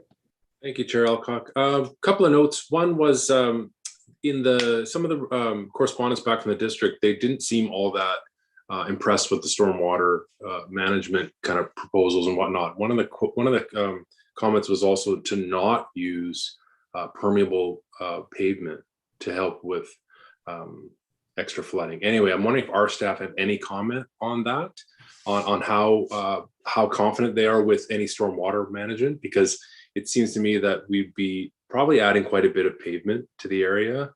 I can't think of it offhand how much pavement there is now, but certainly it's an issue when we get the big rain events, right? So I just want to be sure that we're okay in that respect. So any comment by our staff would be great. Okay, Richard? Yes, thank you. Through you, Madam Chair. I'm wondering if, I'm just pulling up comments from the district, but I am wondering if those comments that you're referring to, Councillor Wiebe, are for a different report. Maybe were they for the one on Main Street, the apartment? Because oh, wait a second. There is a last line which does mention stormwater management. It says the plan must clearly demonstrate that the proposed parking area and stormwater management will have no impact on West Road. Maybe that's what you're referring to. Sounds like it. Yeah, the one they mentioned impacting the district road, which is West Road. Okay, yeah. So stormwater management for this development has not been. We don't have a report yet. That would be something that we would be requiring at the site plan stage, and we would review it to make sure that whatever's being proposed is going to be appropriate from a stormwater management perspective. But we don't have that yet. But the approval will be based on a satisfactory outcome with respect to the stormwater management. That's right, and it'll be circulated to the district, and they can provide their input at that time too, based on what's being proposed. Okay, thank you. Mayor Terziano. Thanks, Madam Chair. I was just looking at the renderings, and I love the fact that it's still a one-story building. And I assume that the signage will comply with any signage bylaws we have. So just would like confirmation on that. But actually my comment through you, Madam Chair, to Michelle and the Fasting family is I know you were looking at other lots and trying to do an expansion elsewhere, and things didn't work out. And I just want to congratulate you for finding a way to make your current site work and keeping the dealership in our community. It's very important to our community. And I just want to say congratulations on making sure it stayed here, and thank you. Thank you for those comments, Your Worship. And Councillor Armour. Thank you, Madam Chair. I just want to echo those sentiments. That's amazing to see this happening. And the fact that it's going to clean up that corner, it's going to look great as the approach into Huntsville, and fits well with streetscape. Well done. Okay. Are there any other comments or questions? There was Your Worship. I just didn't want to lose sight of the amendment that we were talking about earlier. If you need a mover, happy to do that. Okay, thank you for that, because I was sort of, at this point, I was waiting for somebody to do that. So good stuff. Richard, you said you had wording for the proposed amendment, maybe. Yes, thank you. Through you, Madam Chair. We did actually have wording ready, but it wasn't for the full extent of the amendments that Mr. Gallagher requested. We had understood that Mr. Gallagher was going to be just asking for the wording change from only permitted use as dealership to dealership as an additional permitted use. So that's all we had ready. Okay, so We weren't aware of that. So, Okay, so we have that first one that we're ready for, but there were 2 additional requests, which was the deletion of the additional 6 meter buffer, as well as, I think there was a that was reference. it. And that was it. And that was it. Those Okay. 2 things. So, Okay. So, just waiting to hear what you guys think about that. Okay, and I'm going to go back to your worship. Would you like to add that in? Well, actually, you know, thank you, Madam Chair. I have a question first. Richard, could you maybe walk us through, you know, what John was proposing with the triangle and the buffer, and what your comments would be on doing some reduction there? Sure. Thank you. Through you, Madam Chair. So the zoning bylaw currently requires a 9-meter visibility triangle at intersections like this. And as John says, it's so that you can see what's coming around the bend, and it's for safety reasons. And it means that although there's going to be no cars parked there, or vehicle parking or show parking there, the landscaping treatment has to be low profile. So what we were actually looking for is, because of the prominent location of West and Center Street North being kind of the entrance into downtown, we thought that there should be a landscape feature, something to at least hide the vehicles and the commercial area behind, and to enhance streetscape on that corner. So it has to be outside the 9-meter, because if it's going to be a feature with you know, tree planting or some sort of signage, then it can't be within the 9-meter. So that's why we were saying 6 meters, which would make a total of 15 meters on that corner, where you could have some, you know, nice landscape treatment for going into downtown there. So that's what we were aiming for with that. Okay. If that answers your question. Mayor Terziano? It does. It just sounds like, to me, we're looking for a 9-meter clearing so you can see everything, and then some kind of a buffer so that you can't see past it. I guess all I would wonder is there a way we can compromise on the, you know, 9 meters and 6 meters? Is the way we can do this and get visibility on the corner and some buffering without going as high as 15 meters? Right. Okay. So we'll put that out there. And Councillor Wiebe? Thank you, Chair Alcock. So I want to follow up on that. I think that I understand the overall intention, because if you have a low profile sight line butting up to vehicle bumpers, you've got really kind of a bad mix. So I see the rationale. I don't know if 6 meters is needed. I would probably be willing to drop it to 3. I think you can do something nice with 3 meters, some edges and a couple of small trees. That shouldn't be a problem, because 6 seems like that would be quite a bit. So if the group is amenable, I'd consider putting forward an amendment to that, reducing it to 3 meters, but still having to provide some of that softening vegetative screening. Okay, I'm seeing Councillor Stone had a thumbs up on that. So there we go. And Councillor Armour? Yes, I'm to follow along the same thing. I think that's 3 meters would be great. And we're currently working on a bench policy for memorial policy. So that might be an excellent spot for a little garden and a bench on that corner. Nice place to relax and sit. Okay, perfect. All right. So I'm seeing heads nod, and potentially adding to our amendment, which makes reference to the one that everyone understood with respect to the additional permitted use. And maybe Julie is adding the amendment to change the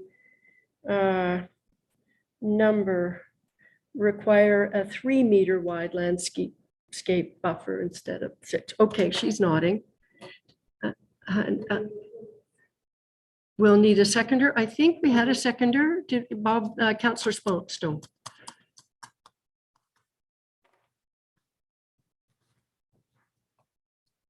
Okay, it's about to be shared. That's fine. The red, we're about to share a red line version.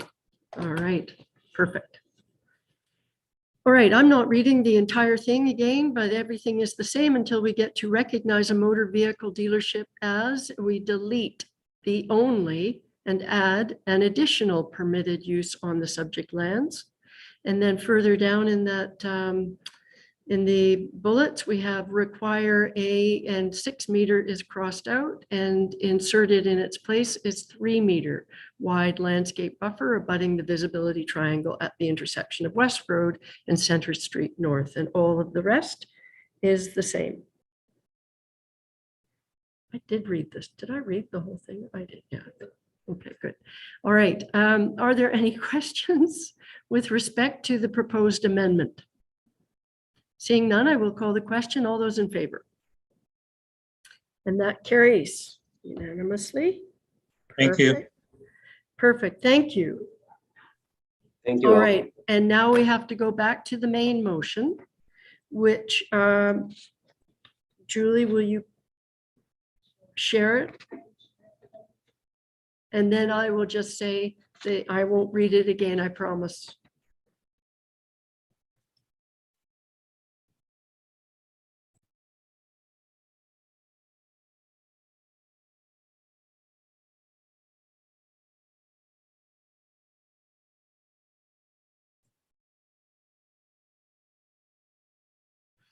Okay, so I am going to, we still have the main motion, which is moved by Councillor Armour, seconded by Mayor Terziano, and it is identical with the exception of the amendment which we just approved. So I am going to call the question on the main motion as amended. All those in favor? And that carries. Great, thanks everybody for good discussion on that. And Thank you, everybody. and thank you, Michelle. We're all very excited about this project going forward. Thank you. Thank you. All right, and then finally, moving on to our third public meeting, and that is with respect to Z39 2021 HT Berkovic, 1440 Deerhurst Drive, and it is over to Ms. Shadlock. Great, thank you so much. I'll just prepare my screen.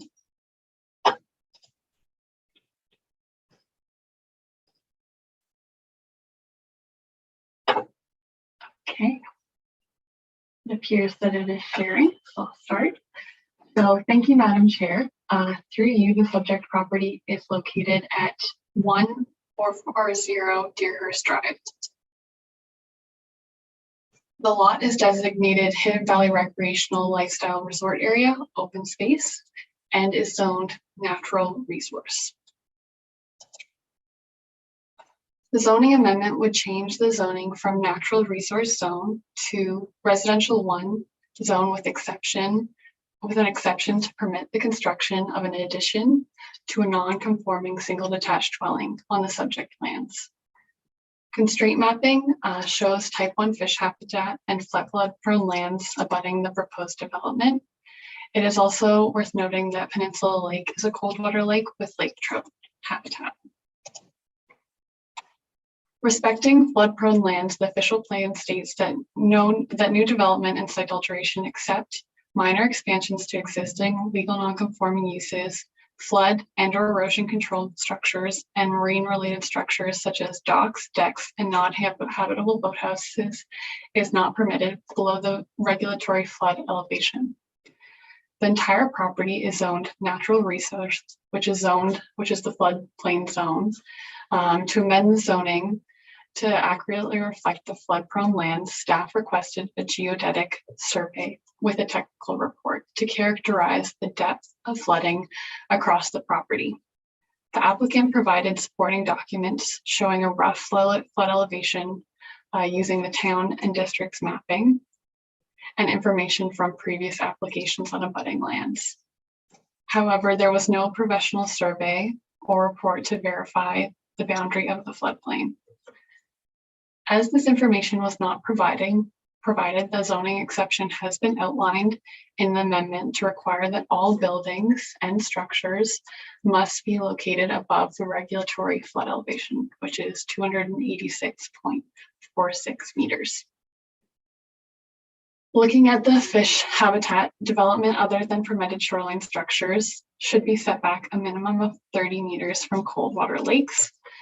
The proposed addition maintains the same setback of the existing dwelling and deck. However, it further develops the shoreline without mitigating the risk to the land-water interface and is closer than 30 meters. In this instance, staff requested that a fish habitat assessment would be conducted to characterize the fish habitat in front of the property and determine if the property, if there was mitigation measures required, and characterize the fish habitat. However, no assessment was produced as the proponent preferred to proceed with the rezoning request without the supporting information.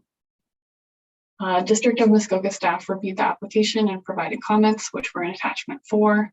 The comments detailed that district staff would not object to the application, approval of the application for the above noted application, given that appropriate development control measures are in place and above the regulatory flood elevation. They also noted that setback requirements in their official plan relating to type 1 fish habitat, and note that an EIS could be used to verify mitigation activities that would help mitigate impacts to fish habitat. Lastly, district staff also confirmed that there was species at risk on the subject property, which they recommend contacting MECP for. The application was circulated in accordance with the provisions of the Planning Act and to the Peninsula Lake Association. One letter of support was received and was circulated to the Planning Committee. Through staff's review and analysis, the absence of the fish habitat assessment does not allow for staff to assess if the proposal is consistent with the OP and the provincial policy statement, and therefore staff are recommending deferral. A deferral would alleviate the applicant an additional zoning amendment or subsequent minor variance application. However, should committee choose to support the proposed zoning, staff would recommend that a zoning bylaw exception that no buildings except a dock be permitted within type 1 fish habitat abutting the property be provided, as the applicant has not provided the technical study. So this is our assessment, that it be deferred. Thank you so much, and I'd be happy to answer any questions should you have any. Thank you for that, Kelsey. At this point, I will call upon the applicant or their applicant's representative. The applicant or their representative are reminded to use the raise hand button to indicate that they would like to address committee. And Chair Alcock, I can see one hand raised. A reminder to please have your microphone and video, if possible, turned on before you begin speaking, and please confirm your name and mailing address.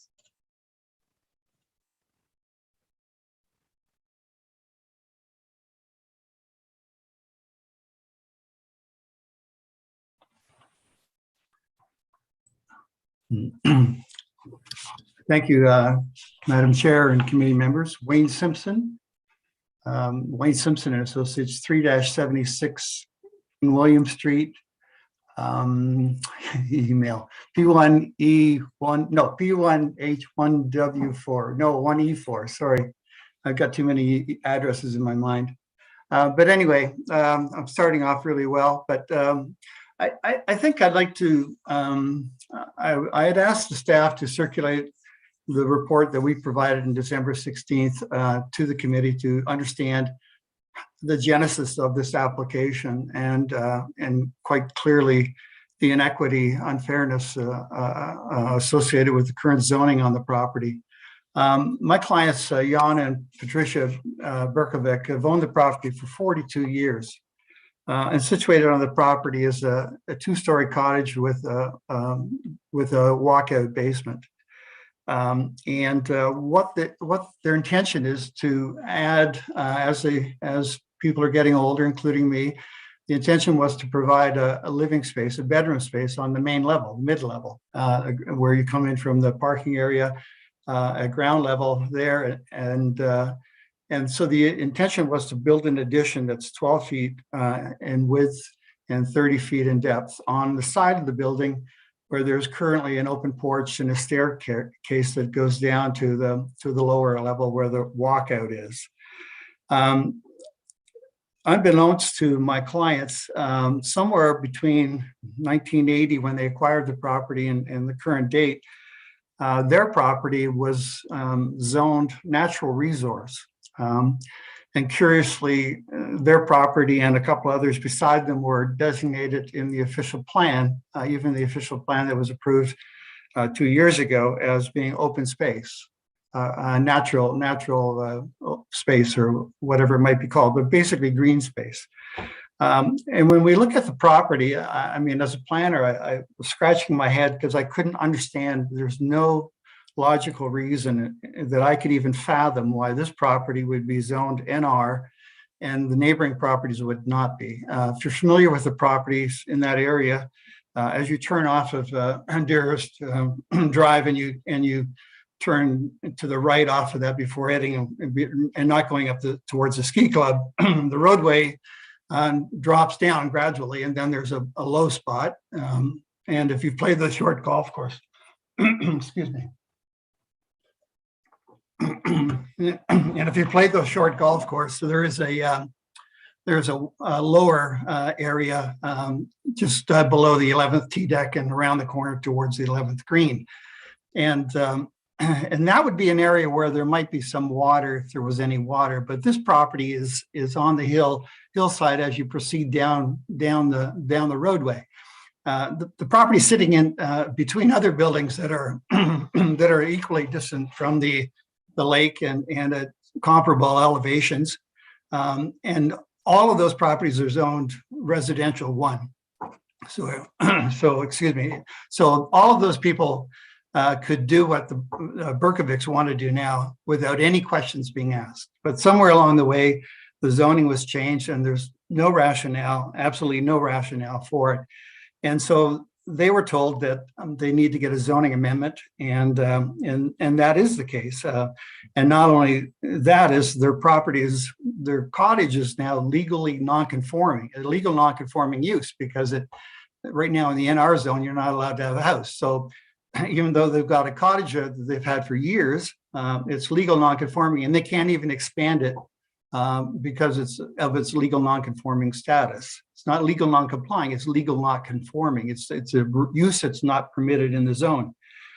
So then the initial questions that came up with this, were generated by the NR zoning. Why would this be designated as a flood zone?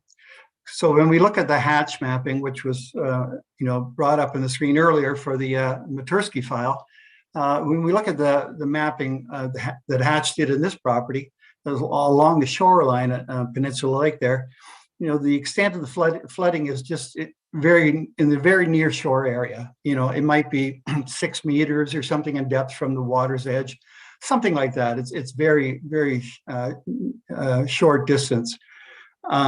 And the staff have characterized this property as being generally flat, but I would say it's not flat. It has a steady incline from the water's edge up to where the building is. The elevation at the water's edge is like 283 meters, and the elevation at the patio door going into the basement is 286.5. So we've got about a 3.5 meter rise in that short distance, which would probably be in the range of 25 to 30 meters. So the question is, in my mind, was, well, if this addition is built, will it be subject to flooding? And the bylaw currently states that it doesn't say you can't build a building in the floodplain, but it does say that you have to have all openings, windows, doors, and openings in a dwelling, habitable building have to be above the regulatory flood elevation. And the regulatory flood elevation in this instance is shown as 286.46 meters on Peninsula Lake. So staff were insisting that we get a surveyor, Ontario Land Surveyor, out there to do the survey. And And the reality is, there weren't surveyors readily available to do anything late in the fall and around before Christmas.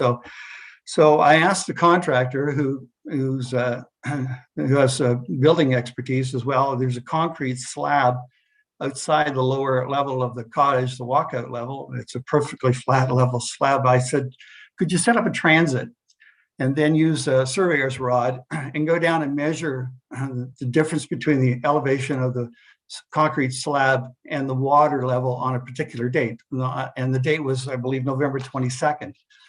So that distance was recorded. And then we checked with the Ministry of Natural Resources to find out what the elevation of the lake level was on that day. And, what we noted was the top of the patio slab was 2.54 meters above the lake elevation that day. And the opening in through the patio door was 2.6 meters, basically above that. So when we did the calculation, we realized that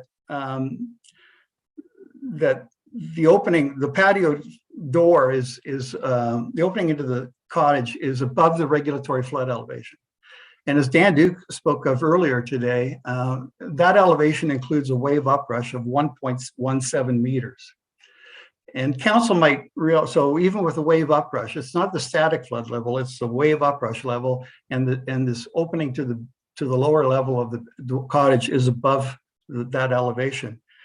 A couple of years ago, there was an application by Murray just down the roadway on Deerhurst Drive. And Dan did a report on that when they were looking for some exceptions. And Dan's conclusion was that the wave uprush factor in this section of Peninsula Lake should not be as much as 1.17, but should be more properly 0.4 meters. And in that instance, that was what was applied on that application.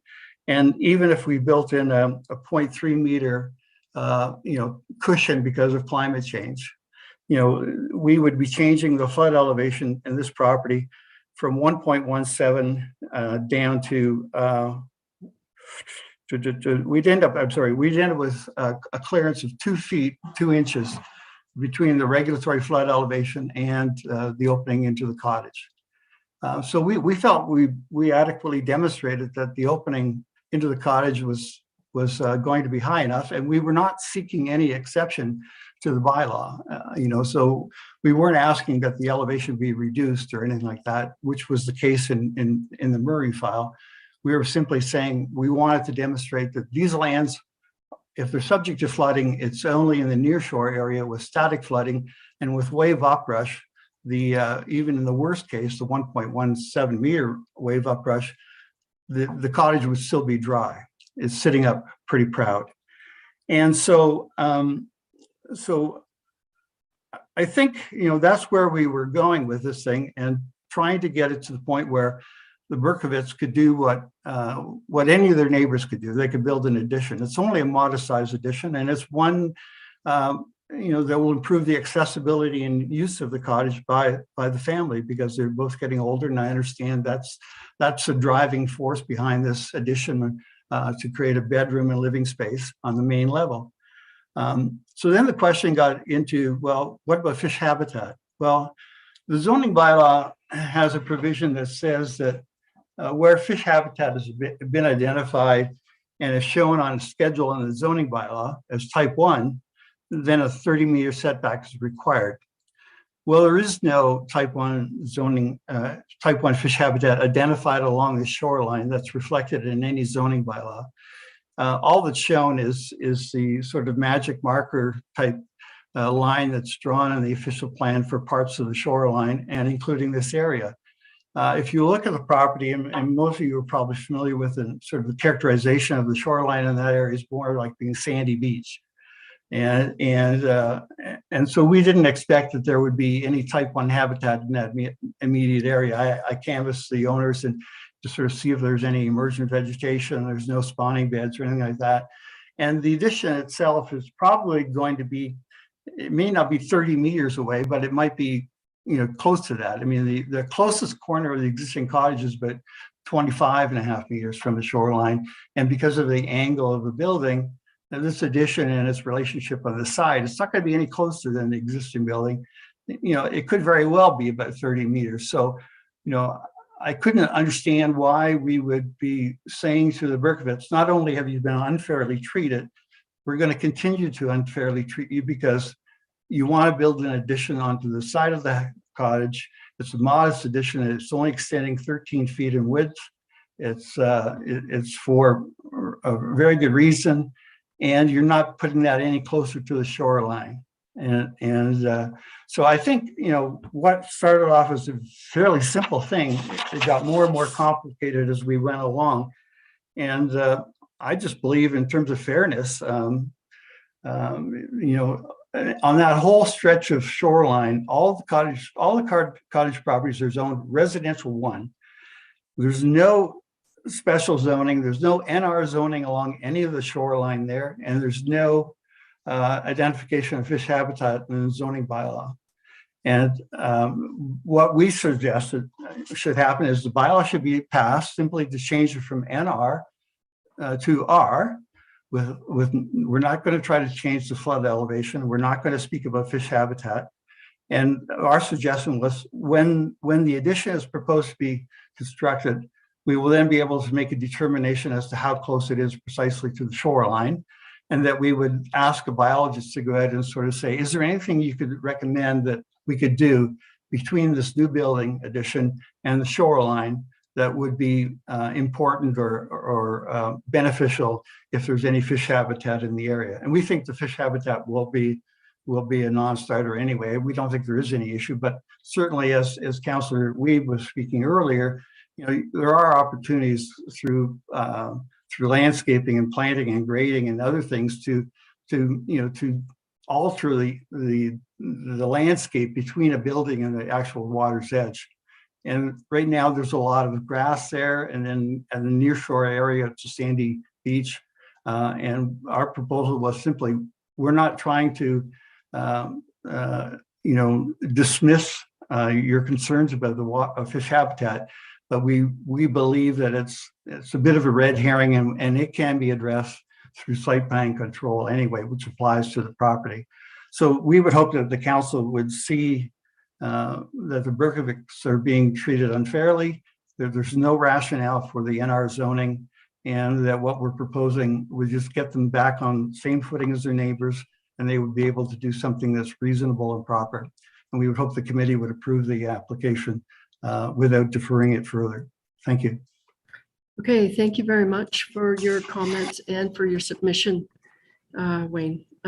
Okay, so with this, I will go to the public and ask if there are any members of the public who would like to speak to this application. Members of the public are reminded to use the raise hand button to indicate that they would like to address committee.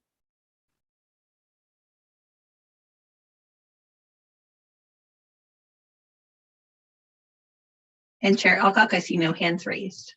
Thanks very much, Crystal. Okay, so with that, I will ask Julie to put the motion before us on the screen.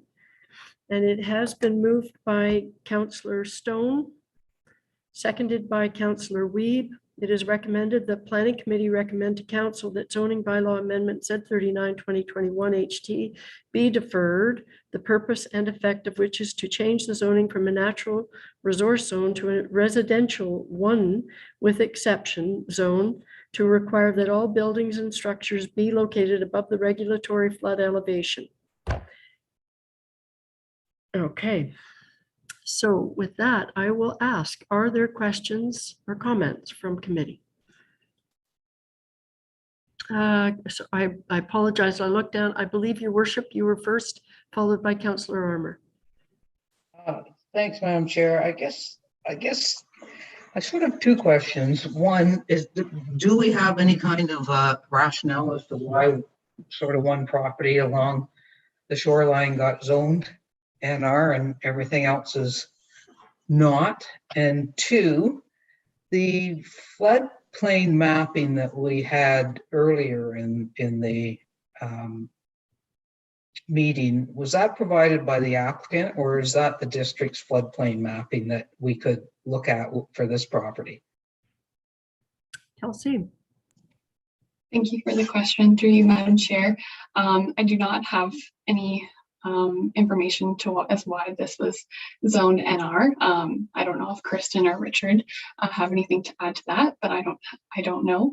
And then in terms of the floodplain mapping, I just was wanting just some more clarification about which one you're referring to in the presentation or in the report, or Your worship? I guess we could see in the report that was on the Fairy Lake application, we could see where the floodplain was, and I assume that came from the district mapping, but perhaps it was on the applicant to provide that, or is that something we have access to? Kelsey, did you? Yes, thank you for the clarification. So I think in terms of the planning justification report that Wayne Simpson and Associates provided, if it was the purple hatching, that's the district mapping, and we do have access to that through our district access. So we are able to see that in our town, through our town access. Oh, okay. So could I ask the director to speak to the rationale if she has any knowledge about that? Absolutely. Thank you, Chair Alcock. We did do a lot of research to see when the zoning was changed and what might have spurred that change. And it looks like the properties along that strip of Deerhurst Drive, there were actually 4 or 5 that were changed. It looks like in the 1993 comprehensive zoning update, which was at the same time as most of the NR zoning was imposed across Huntsville. There was some zoning that had been incorporated earlier than that, but it looks like this might have been around 93. So it would have been through M&R consultation that they provided us with what they thought was NR zoning, and so it was just applied to our mapping. It looks like 2 of the neighboring parcels changed the zoning through a site-specific zoning amendment in 2003, but no one had ever requested these other areas to be changed, and so it was just carried forward. But 2 were successful in changing. Yes, but at the time, interestingly enough, there was no rationale provided as to why they shouldn't be considered flood properties.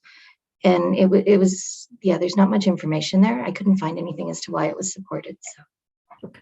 However, Your worship, follow up? Yeah, if I could, through you to Kelsey, I guess. I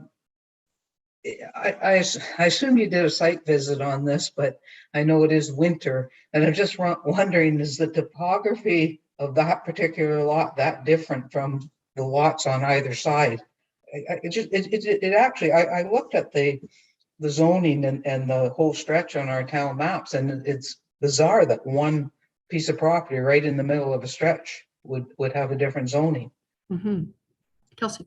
Thank you for the question, through you, Madam Chair. I did, yes, attend the site in the winter time, so it's sometimes a bit harder to tell, but it did seem like it was similar in topography to the other adjacent lands. Interesting. Okay, thank you for that. Councillor Armour. Thank you. Mayor Terziano asked most of the questions, but I'm just curious, in the photo number 1 east-facing view of the dwelling, is that the front of the building that faces the lake, and is that where the addition will be going out, just on that deck area there now? Would you like Kelsey to post that again? That'd be great if that's the picture, I think. Kelsey, would you mind, please? Yes, I would be happy to do so. I'm just going to set things up so we can all have a look. Okay. Is everyone able to see that? Mm-hmm. So you're referring to this picture? Councillor Armour, is that the one you were? Yes, that is correct. Yes, so that is facing the water. In terms of the placement of the addition, I believe so, but maybe I would defer to looking for clarification and confirmation. Okay, so Wayne, are you still with us? Could you confirm where the addition would be located, please? Okay, so the picture in the top left is are the sliding doors that I mentioned, is where, and that's the lake facing side of the building. The addition would be to the right of that. The picture to the right of it is down the side of the building. Yes, and you're also identifying that one from the road view. It's on the left side of the building from the road view. And it's basically the area that's occupied by that staircase and an open deck on the right-hand side. And it wouldn't be, the width of the building addition would be not much different than the width of that deck. So, and so as the deck, the addition would be 1 story at the main level, and then it would, as it goes down, it would add a little bit of floor space to the walkout basement portion of the house, but it would not be any closer to the lake, and there would be no openings that would be lower than the openings of those patio doors. Okay, that's helpful. So basically just that same footprint we see in that picture. Yes, that's correct. And the roof line would be lower down, or would follow the same roof line. Yeah, the roof line is for a 2-story dwelling, so it would be like a single-story addition on the side, so there would be a lower roof line on the addition. Thank you. Okay, are there any other questions? Comments? Councillor Stone? So the motion before us right now Is to is defer. to simply change the zoning from flood zone to residential zone. Is that correct? It's to defer that. We're not doing it. The motion before us, Planning Committee recommend to Council that zoning bylaw amendment Z39 2021 HT be deferred. But you're right, the motion itself was to change it from an NR zone to a residential one, but the motion before us is to defer that. So, Councillor Fitzgerald. Thank you, Chair Alcock. It seems to me the district is not opposed to this. It's an existing thing, and I can't for the life of me figure out what happened with the zoning when it happened. I know Kristen alluded to in 1993 that we did some updating in our OP. I think I would move that we grant the zoning and not defer this. So your amendment is proposing to replace the word deferred with approve. Yeah, it seems like a reasonable expectation that this would occur, bearing the mayor's comments about the property and the mapping and everything else. So I don't know why we need to hold this up.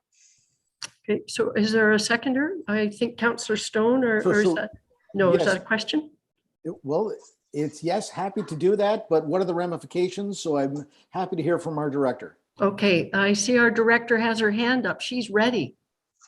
Thank you, Chair Alcock. I just wanted to remind committee that staff in their report were not questioning whether or not we could rezone from a natural resource to a residential, that we were recognizing that the elevations probably were sufficient, that there wouldn't be an impact, and we were comfortable with that. But we were trying to save the applicant from having to come back and do a minor variance or a second zoning amendment if in fact their addition was going to be within 30 meters of the type 1 fish habitat. We can't accept a layman's opinion that it wouldn't be considered type 1 fish habitat unless we have a biologist review it. So this was why we were recommending deferral, just out of an abundance of caution, so that the applicant doesn't have to come back in 2 months with their building permit and it turns out that they're going to be 26 meters from the shoreline and it's still identified as type 1 fish habitat. The building department wouldn't be able to issue a building permit. We wouldn't be able to issue a site plan at that point. So we were trying to, recognizing that obviously there's been quite a process to get to this point. We didn't want to cause them further issues down the road. And that's why we thought it would be a better approach to address it all at the same time. So is there a recommendation as to if it was deferred today, when the applicant could expect the next step to occur? So I might defer that to Kelsey to respond, but I think that there was something in the report noting that if they could provide the fish habitat assessment or confirmation that it wasn't type 1 fish habitat from a biologist, then we could move ahead with the zoning as soon as we had that information, because then the setback for their building would no longer need to be 30 meters. And Or confirmation that the addition is going to be more than 30 meters from the shoreline, and then there wouldn't be a problem.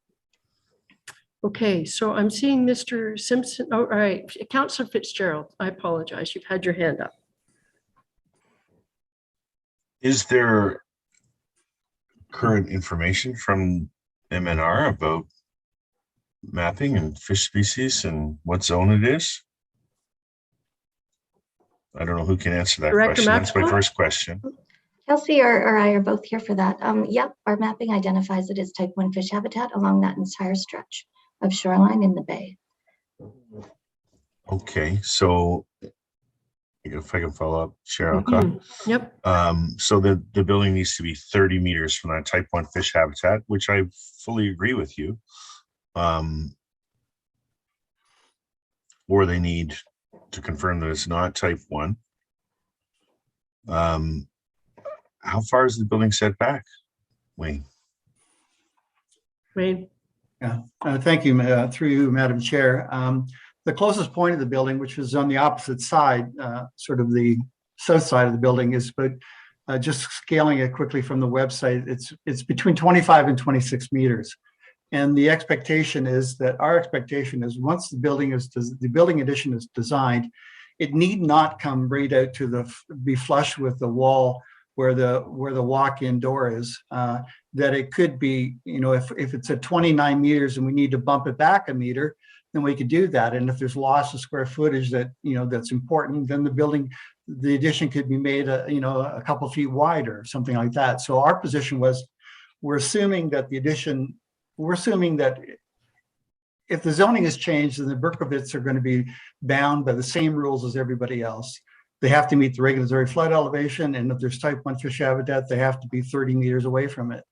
And so they're prepared to do that. I mean, there's no reason why the building addition cannot be pushed back slightly from the water's edge. And I think it's going to be close to 30 meters as currently proposed. But yeah, so we were quite prepared to get the rules in place and then design towards the rules.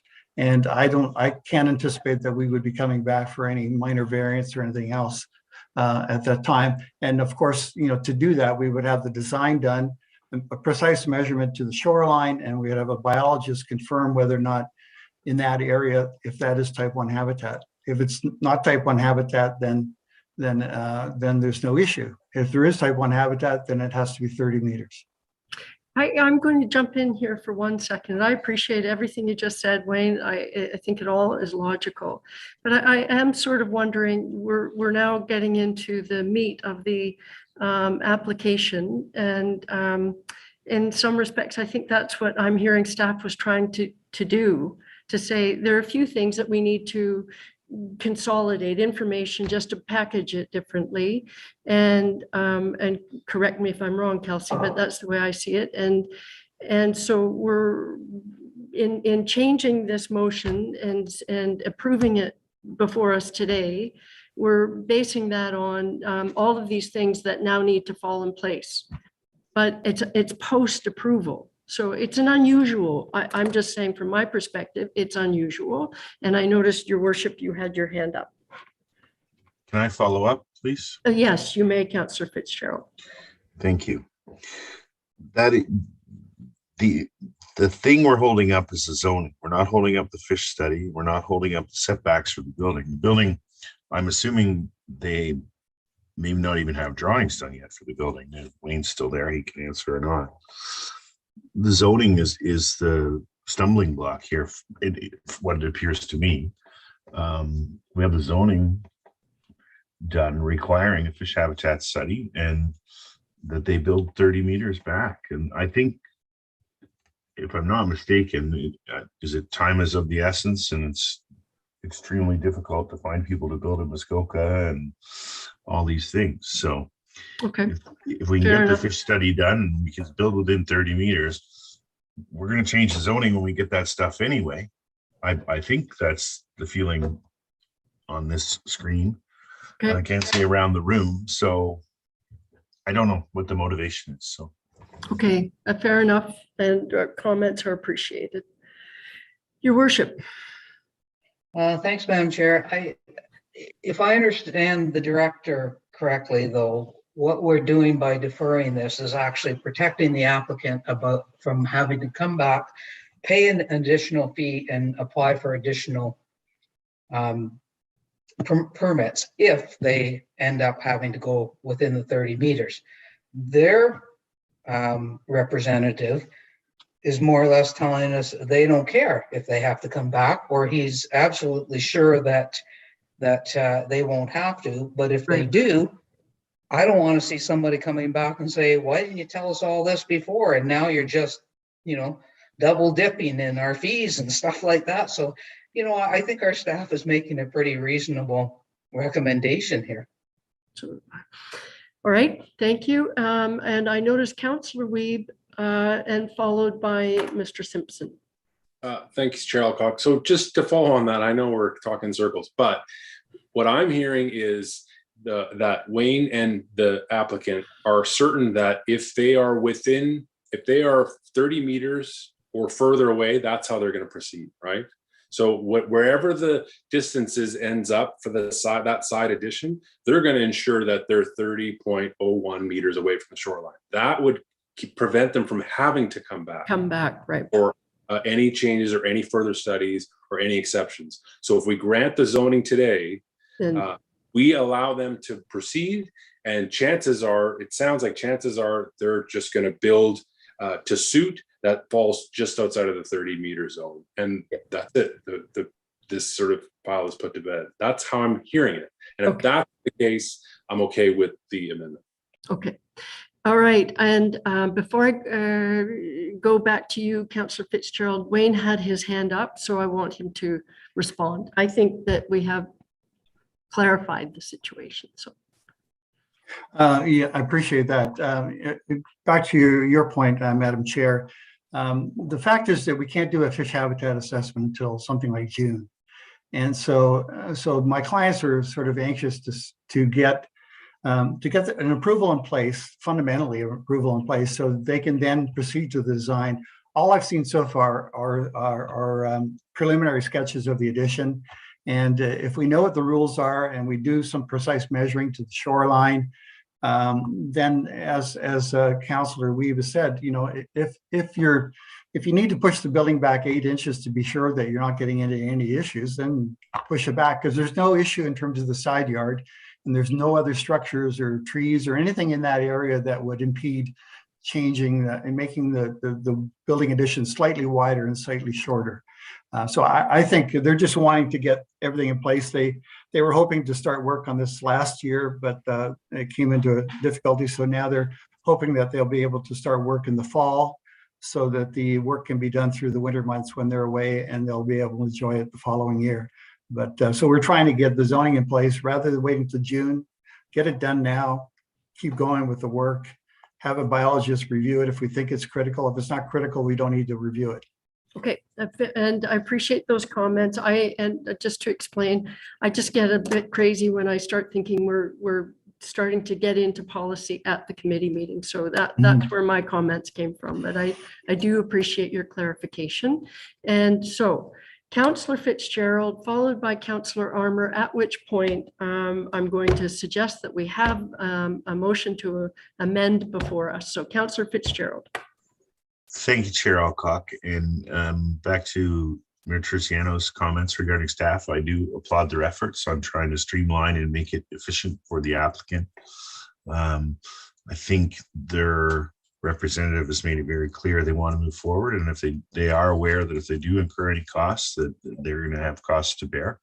Right. So I really think that we can call a question. I do have one. Councillor Armour did have a follow-up. Thank you, Councillor Fitzgerald. And I take your advice under advisement. Thank you. So Councillor no follow-up, I just echo those sentiments. That's all. Okay, perfect. All right. So with that, I will ask if Julie has prepared the amendment and can put it on the screen. And who was Councillor Stone, you were seconding that amendment? Yeah. Okay. So it's just to change out.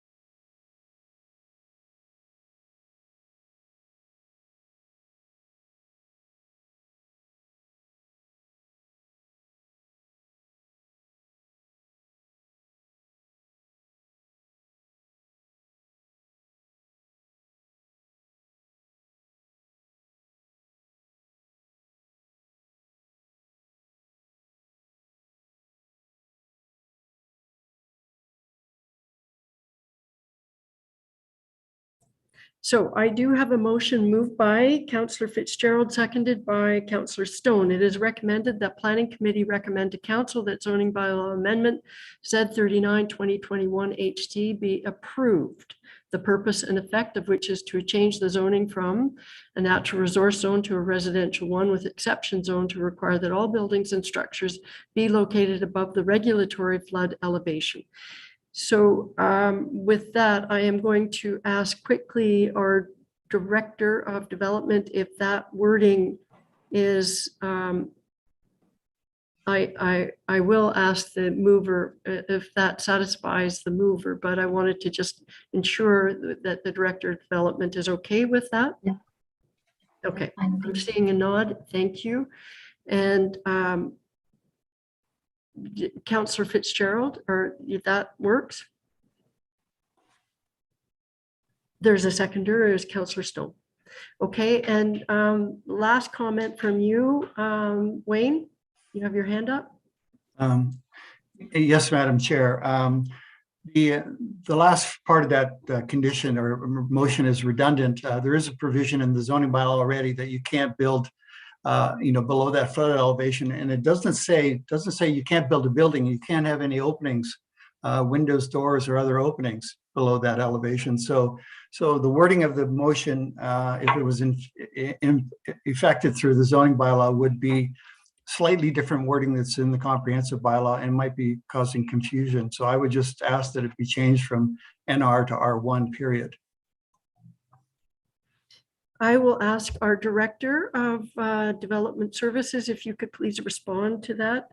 Does that change in any way the intent of? I could ask Kelsey, I apologize. It's for either. I think it makes sense. And yes, it might have been redundant, but it was more just recognizing that that's what the issue was at hand. So are you more comfortable with the wording in or out? Doesn't matter. Kelsey, you're the planner on. I was more comfortable with it in, just given our OP policies, but no new development in the floodplain, but yes. All right, well, I'm going to ask the mover and the seconder what their opinion is, and then I will call the question. Leave it in. Leave it in, seconder, and Councillor Fitzgerald. I think that would be addressed through the building process, would it not? And I think the statement is not congruent with the actual policy. So it's about the openings, as Wayne suggested. So, and we're passing a bylaw here, so it may create some great difficulty. What if it's foundation? What if it's decks? We have to differentiate between the actual bylaw, which is code. So I say remove it. And I'm comfortable with that because it will be caught by building. Okay, so far it's just a proposed amendment. So I will, I won't do anything. Julie is going to, because the mover has suggested removing it, I will ask Julie to remove that wording.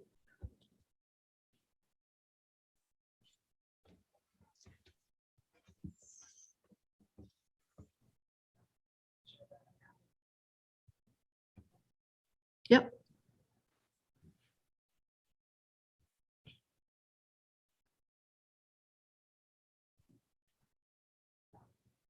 approve the purpose and effect of which is to change the zoning from a natural resource zone to a residential one. And that's certainly what I heard. Does that meet with your approval, Councillor Fitzgerald? Councillor Stone, are you still willing to second that? Sure. Okay. Are there any questions or comments with respect to this proposed amendment? Seeing none, I am going to call the question. All those in favor? That 1, 2, 3, 4. That carry. All those opposed? That carries.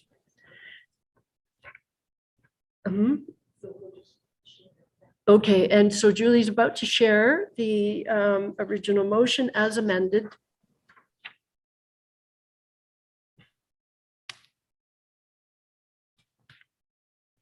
Okay, I have a motion moved by Councillor Fitzgerald, seconded by Councillor Stone. It is recommended that Planning Committee recommend to Council that zoning bylaw amendment Z39 2021 HD be approved. The purpose and effect of which is to change the zoning from a natural resource zone to a residential one.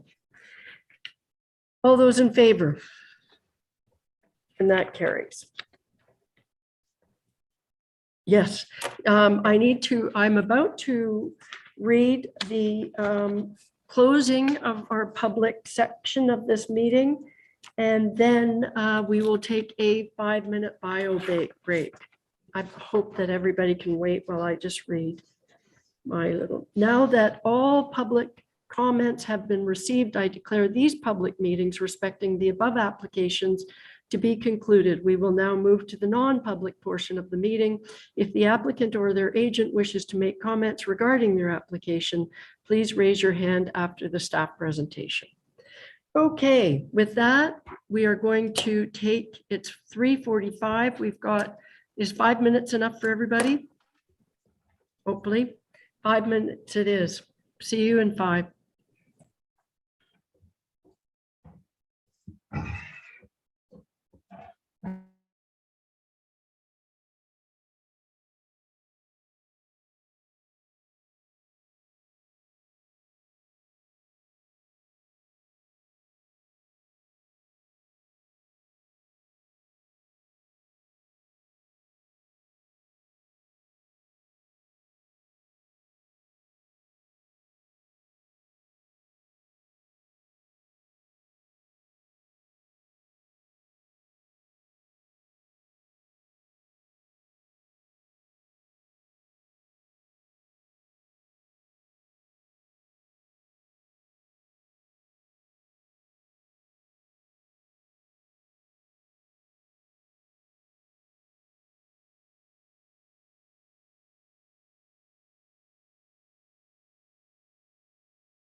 Okay, welcome back, everybody. I see we're still waiting for Councillor Stone, but we've got enough, we've got quorum, so let's move right along.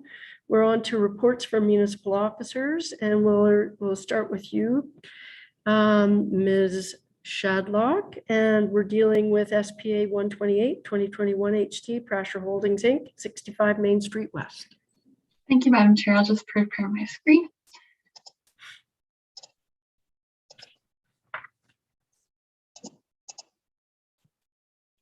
So I believe everyone's able to see that. So thank you again, Madam Chair. Through you, the subject property is located at 65 West Street, Main Street West. The lot area is designated, mixed use area and is zoned mixed residential / commercial zone. The applicant is seeking approval for a site plan agreement to permit the redevelopment of a 2-story single detached dwelling into a 10-unit multi-unit residential development. The subject land is designated, as mentioned, mixed use area in the OP and located within the urban settlement area. The plan identifies a number of intensification policies, such as promoting a range of housing choices, increasing densities, and achieving appropriate transitions of built form to adjacent areas. In this instance, the proposed multiple unit residential development conforms to the 60 unit per gross hectare maximum outlined in the lot density requirements for this designation. Design criteria contained in the official plan outlines that the conversion of an existing single detached residential use within the mixed use designation to a multiple unit residential use are encouraged to maintain the overall character of the area and the surrounding neighborhood. In this case, the design of the proposed multiple unit residential development maintains the look of the existing single detached dwelling from the road, and is reflective of the surrounding character. The development of the site is also informed by the site's topography. The site plan shows the required landscape buffers located along the interior and rear lot lines. It also shows retained vegetation around the development envelope and towards the rear of the property where there is sloping. However, it's worth noting that the existing and proposed development do not include a landscaped buffer abutting the road. Although staff are aware of the existing conditions, landscaping at the front of the property is encouraged to enhance appearance from the street, naturalize the site, and contribute to further permeable area for drainage. The design provisions of the mixed-use designation also promote safe and comfortable pedestrian environments and safe and efficient movement of traffic.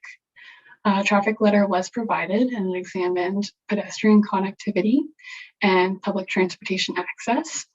There is existing sidewalks on the north and south of Main Street West to connect pedestrians with the local amenities. There is also a bus stop within 450 meters of the subject property linking pedestrians to the bus loop. Based on the surrounding active transportation infrastructure, the location of the development lends itself to a walkable and accessible pedestrian environment. The brief also concluded that the existing road infrastructure is operating below capacity. Therefore, the existing road network can accommodate the development and no road improvements are required. Constraint mapping identifies steep slope areas at the rear of the property. As the proposal will not be located on or alter any of these slopes, these natural constraints won't be impacted. And looking at parking, based on the number of units, 15 parking spaces are required, but only 14 have been provided. The applicant has agreed to pay cash in lieu for this deficient spot. But please note that if a landscape buffer was added along the front lot line abutting the street, it may impact the provided parking. District comments were contained in attachment 4. They have been updated over email. The town operations department and operations from the district were concerned about runoff onto the district road. The applicant worked with the staff members to figure out a solution for this, and I got an email earlier today addressing those revisions. So notwithstanding those changes, both the town and district staff, operations staff, were satisfied that the stormwater management would be good if that adjustment was made. CN comments have been received just this morning as well and are being reviewed and will be discussed further with the client and with CN. With all this information, the application appears to conform with the official plan and be consistent with the provincial policy statement, and staff are recommending approval of the site plan application subject to the conditions to address the outstanding matters noted in the report, which are any requested revisions from relevant review agencies, the site plan being revised to include a 3-meter landscape buffer abutting the road, and payment for cash in lieu of parking for the deficient space. So that's everything, and thank you so much, and I'm happy to be happy to answer any questions. Thank you very much for that, Kelsey. I would ask, is the applicant here? Would they like to speak to the application? Chair Alcock, I can see that the representative is here and does have their hand up. Okay, perfect, thanks.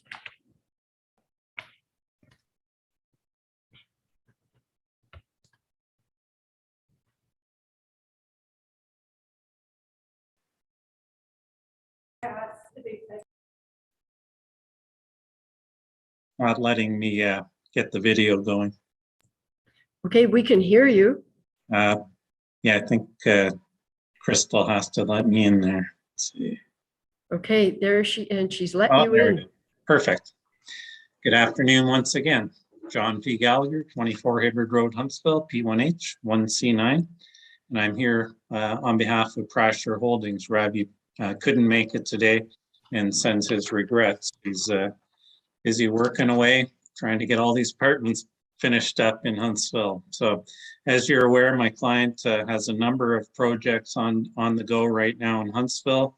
We're nearing completion on Highway 60 rental units there. Work is commencing on the old Huntsville Theater. And not sure if you are aware, but the land to the west of this property, formerly the Community Health Building, is also owned by my client and was renovated to provide apartments for the residents of Huntsville on that one as well. I think Kelsey has done a great job laying out the application. We pre-consulted with staff back in October of last year, and there were a number of studies that they wanted done. And one that Kelsey alluded to was the traffic report. And that traffic report came in favorably. That was done by JD Engineering out of Barrie, and was supportive of the application. Duncan Ross Architect is a local firm working on the building design, and likely they'll have to make sure that their designs are going to meet the requirements of CN as it relates to likely vibration and window glazing, etc., which are common comments in this regard. With the application, it is in the mixed use area and it is designated in the intensification zone. I would disagree with staff insofar as the 3-meter buffer. We would lose 6 parking spots out front, and the parking has been there for a substantial amount of time. The previous owner of this property also had a real estate office that goes back many years on the adjacent lands, and there was always parking in this area here. If we were to try and put up a 3-meter buffer, we would lose 6 parking spots, and it has been functioning perfectly over the last 20 years. I think it's been at least in operation. We did have, as part of our traffic study, he did look at the traffic movement in that area, and he was satisfied with that as well. The design of the building, I think, will really complement the area. We are seeing a lot of revitalization in the Main Street West area, and the property next door shows a good example of the workmanship that's been done on conversion of an existing building to multiple residential use. As Kelsey had mentioned early this morning or late this morning, comments have been coming in from Public Works with respect to the one issue that staff had with regards to the runoff. They wanted to make sure that there wasn't water running out onto the district road. This has been a problem along this whole area along Main Street West, and so I think they've worked up some sort of arrangement for some catchment and guttering so that the water is directed to a catch basin and then put into the storm sewer, which is just on the lower end of the curb there. The traffic study also looked at some of the parking standards, and we are short one spot. As per the bylaw, they were suggesting that 13 would be a more reasonable amount. However, the bylaw is what it is, and my client has no objection to paying the $3,000 for the one space that he's missing. There is a significant amount of parking, which could be used for visitors along the opposite side of Main Street West in this area. And there's actually appears to be more room for additional parking should the district look into that matter. As you move further west on Main Street West, it looks like there's a width for additional parking spots that could perhaps occur. My client, as you see, he has secured the building and got the foundation secured, and he has his building plans ready to go. And he would respectfully request that council approve the application, but not the requirement for the buffer because it's legal non-conforming. It's existed prior to the bylaw coming into force in effect, and therefore should be recognized as such. It also, works hand in hand with the lot to the west of it, and that has functioned fine over the years. He is proposing additional landscape between the buildings to sort of green it up as well, and all the trees at the rear of the lot will be left in their natural state to stabilize the bank. I'd be glad to answer any questions should you have any. Thank you. Thank you very much for that. Okay, so with that, thank you, John, for your comments. I will ask Julie to put the proposed motion up on the screen. And while you're doing that, I will start reading it. It has been moved by Mayor Terziano, seconded by Councillor Fitzgerald. Be it resolved, the Director of Development Services approve site plan application SBA 128 2021 HT, and that the agreement be prepared to the satisfaction of the town, and further that the mayor and clerk are hereby authorized to sign any necessary documentation conditional on all final plans and drawings being to the satisfaction of the town and all other commenting agencies. The site plan be revised with the addition of a 3-meter landscape buffer in the front yard and the payment of cash in lieu of parking for deficient parking spaces. So with that, I would ask if there are questions or comments from committee. Okay, Councillor Weed first, followed by Councillor Stone. Thanks, Chair Alcock. I guess I would be open to entertaining the idea of eliminating the buffer. If parking is an issue or is critical there, then we might be doing more harm than good by insisting on it. So I'm open to that. So are you proposing an amendment? I'll propose that amendment. Okay, I have a mover for that amendment. Councillor Stone. Sorry. Yes, so Councillor Weed mentioned on the other application about permeable parking, permeable pavement, and it was mentioned in this application that the district didn't want that because it caused more problems. I thought we love permeable pavement. And so can somebody tell me why we shouldn't have permeable pavement? Okay, I think, did it say we shouldn't have permeable? I think we encourage permeable. We When encourage you it, but the district doesn't want it. doesn't want permeable paving. Oh, Kelsey, thank you. You've got your hand up. Thank you. Thank you for the question, through you, Madam Chair. So it's kind of confusing because the first comments were attached to the report because afterwards we had been corresponding over email. So I think the initial issue was that the parking spaces were to be left gravel, and that was kind of their stormwater management plan. Since that point, there's been other solutions to deal with stormwater. So I don't think, yeah, there's been updates and there's been further iterations of the stormwater management plan that have addressed the district and town's issues. Does that And to answer, follow up- Councillor Stone? Well, Yes. yes, to follow up, are they still considering permeable pavement? I can't, I'll maybe ask John to clarify, because it's been going back and forth in the background. So I just want to make sure that I'm answering it appropriately. So if John can confirm, that would be great. John, could you please confirm what the current status is of that? Just gotta get that video. I'll keep stopping. Okay. Yeah, I believe, can you hear me okay? Oh, there we go. Yep, we can hear Just you. getting lost with this video thing again. Okay. There we go. So I think what the concern was they had a ditch that was permeable. And I think they wanted some hard surface asphalt swale to direct the water to the catch basin.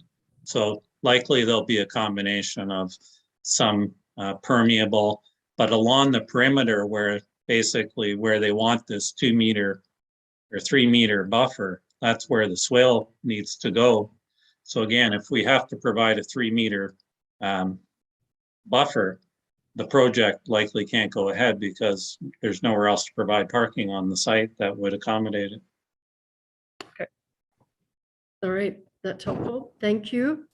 And Councillor Stone, you good with that Yes. answer? All right. Are there any other questions or comments about the proposed amendment? We have this proposed amendment. Actually, I apologize. We don't have the amendment before us yet. I'm going to ask. I need a seconder for the amendment. I'm getting tired. Councillor Fitzgerald will second that amendment.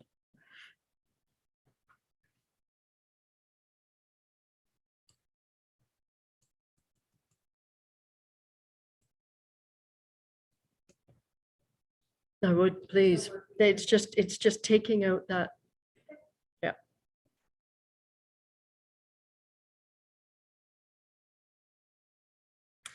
Okay, so I won't read it again, I promise, but I will go to conditional on.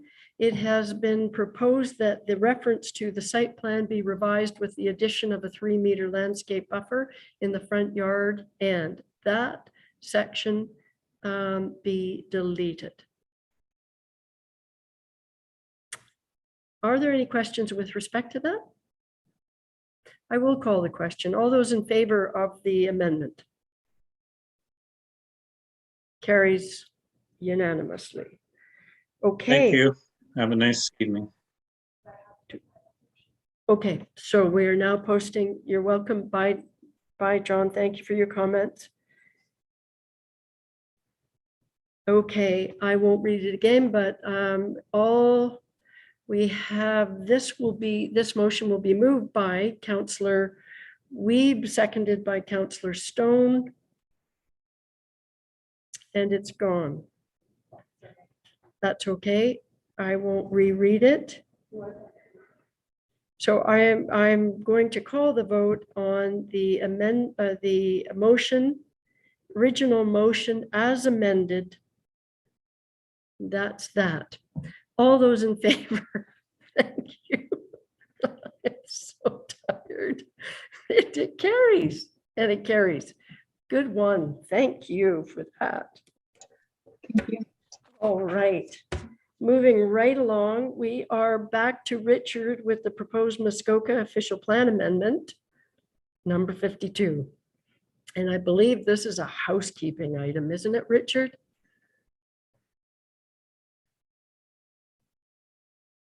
You're on mute. I There was we go. just saying I might be on mute when you said you're on mute, so. Yes, it's a housekeeping amendment. So on March 3rd, 2022, the District of Muskoka circulated a notice of public meeting for Muskoka Official Plan Amendment number 52. I'll just be very quick and just talk about it briefly. This amendment is intended to change the official plan to improve clarity and consistency of policies and mapping throughout the Muskoka Official Plan. It's to recognize Indigenous communities which have current and historic interest in Muskoka, as well as ensure that the most up-to-date provincial legislation and policies are reflected appropriately in the plan. So I call it MOPA 52. Muskoka Official Plan Amendment 52 is described in District Staff Report CPS-3-2022-6, and you can read it in Appendix I to that report. Staff reviewed MOPA 52 and are generally in support of the changes proposed. Attachment 1 to our staff report includes some minor recommended changes, and we would propose to forward those to the district as soon as possible. And I'm happy to take any questions you may have. Perfect. Thanks for that brief report. Thank you, Richard. Are there any questions or comments for Richard on that? Okay, seeing none, sorry, my apologies. I do have a motion. It has been moved by Councillor Wiebe, seconded by Councillor Stone. It is recommended that report number development 2022-40 re Muskoka Official Plan Amendment 52 be received for information, and that the Director of Development Services or designate forward a copy of report development 2022-40 and attachment to the District of Muskoka for their consideration respecting Muskoka Official Plan Amendment number 52. Now I'll ask questions or comments, and I can't see anybody. I don't see any, so I'll call the question. All those in favor? And that carries 2. Thank you for that, Richard, all the work on that. So the next item is back to you, Richard, and it is the environmental study requirements and reviews for planning applications. Okay, so thank you. Through you, Madam Chair. I'll try to be quick, but there's a little more to say on this. So in 2019, Huntsville's official plan introduced new and improved natural heritage and water resource protection policies, which are contained in Part B to the official plan. According to the Huntsville official plan, the intent of the new policies was to strike a balance between the built and natural environments and recognize that the natural environment significantly contributes to the character and identity of Huntsville as a beautiful place, and with opportunities for recreation and a healthy quality of life. These policies were also explicitly driven by the recognition that planning decisions relating to the conservation of natural features can build resiliency to the impacts of climate change, as well as help with mitigation.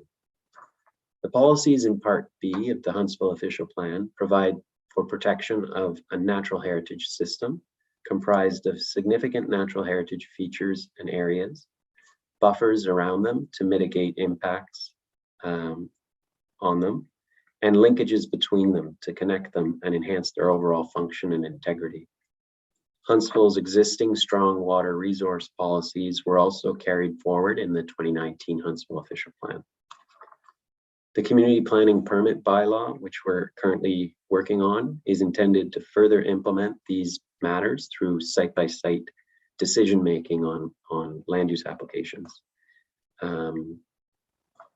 And to do that in a more streamlined development approval process. Not addressed at the time when the 2019 Huntsville official plan update was performed was a process and a procedure on how the natural heritage system and water resource policies of the official plan should be implemented at a staff level. Additionally, no guidelines were developed to help establish reasonable expectations of study requirements relating to these policies and control the quality of technical report submissions by development proponents. As a consequence, staff often find themselves in difficult positions where we're being challenged in the application of our Huntsville official plan policies. This usually occurs at the planning application review stage, where staff ask questions of clarification and/or identify inconsistencies or policy conflicts. Staff have been challenged by proponents of applications when it comes to questioning the details of EIS reports. To ensure that all parties understand and recognize the importance of good quality environmental feature evaluation, the establishment of guidelines would provide parameters that would be evident to proponents, their ecologists, and agents. When there's a discrepancy, staff's only alternative would be to require a peer review. It's always been our goal to work with proponents to help them tweak their proposals such that they will avoid triggering an EIS in the first place. So we always talk to a proponent about things they can do to their plans so that they don't have to worry about doing an EIS. Additionally, where unavoidable, we conduct preliminary reviews based on our own professional judgment as planners to determine whether their submission is satisfactory or requires further information. And we use guidelines published by the province called the Natural Heritage Reference Manual to help us do that. And our aim is always towards avoiding costs of peer reviews. In the absence of EIS guidelines and policies to help consistent application of the Huntsville Official Plan standards for protection of natural heritage systems and water resources, we use professional judgment when assisting development proponents and advising them in the following areas. We tell them when an EIS could be triggered, what scope of work should be considered in an environmental impact study, and when an EIS has been prepared satisfactorily, as well as should an EIS be peer reviewed. Without EIS guidelines, staff's approach has been to allow qualified professionals retained by development proponents to prepare their EIS submissions in a manner that they deem appropriate, based on agreed upon scope of work. Unfortunately, this approach has led to much inconsistency in the quality of submissions and has resulted in several instances where follow-up discussions must occur and/or peer reviews are required. In these examples, such discussions are always difficult as they undoubtedly imply additional consulting expenses for proponents, and this may not have been considered at the in the project's budgeting. So establishing EIS guidelines for the town to improve submission quality could help alleviate some of these difficult discussions. So staff are recommending that we adopt the district's environmental impact study guidelines, adapted, of course, where necessary to suit the town's policies. And we think that that would be an appropriate course of action to help in this regard. And so that we're providing a recommendation that that be done. So that's kind of the gist of what this staff report's all about. And if you have any questions, I'd be happy to answer them. Okay, Richard, thanks for that. Just a quick question. Was there any plan to do any consultation with consultants or public who might be at the receiving end of the guidelines just to get their input, or you're just going straight for the district guidelines? Well, from my understanding, and I wasn't around for it, but the district, when they did these guidelines, did do consultations, and they were prepared by an environmental consultant, SLR Consulting, based on those consultations. And rather than duplicate that work, we think, yeah, if the district's done it, then the locals should look to that and see what. Yeah, that's kind of our direction, and we think that would be best here. We don't want to duplicate and have two different studies. That would be, in my mind, horrible. So that's why we're thinking about this approach. Okay, great. Thanks for that. Are there any other questions, Richard, on this? Yes, Councillor Fitzgerald. Thank you, Chair Alcock. I appreciate your question. I wonder if there was any feedback after the consultation and I'm going to go to my other page here, bear with me. When the guidelines were set, was there any feedback from those people that were consulted? I guess that question would be for Richard or Kirsten, maybe. Or Maybe- Yeah, it might be. I Anyone might know? have to defer to Might Kirsten. be Kirsten, because this would be more along in your time. I can't remember. I'm afraid through you, Chair Alcock, that I don't have any knowledge of anything, but I would imagine that if there had been any concerns raised once the guidelines were put in place, the district would have raised it and addressed it, because they've been using them for 6 or 7 years now, I believe. So I can't imagine that it wouldn't have been updated if there were issues that had been raised. So. It's got to be at least that, because I don't actually recall them being developed, but then that could be me, 6 or 7 years ago is a long time. So, and that certainly would be their way. They would try and address if there were concerns raised at that time. But Councillor Fitzgerald, is that? Yep, okay. I didn't read the motion. We do have a motion moved by Councillor Fitzgerald, seconded by Councillor Armour. It is recommended that the District of Muskoka's environmental impact studies guidelines be reviewed and adapted as necessary for adoption and implementation in Huntsville. So before I ask the question, this is to clarify what we generally ask anyway, and to bring some consistency with how we approach applications. That's what the primary modus operandi is here, right? Yeah, that's right. So through you, Madam Chair, it's basically the guideline. Without a guideline, we're seeing too much inconsistency. So to rein that in, provide a guideline, and then when staff are providing our preliminary review to avoid triggering peer reviews, we're basically looking at what they've submitted, what a proponent has submitted against the agreed upon or the guidelines that are in place. And then it's just a straight, an easier discussion for us to have. You haven't addressed the guidelines, so you need to provide this information before we could take it forward. That's exactly what we're trying to do here. Is there built-in flexibility if sometimes, or do we just automatically apply the guidelines?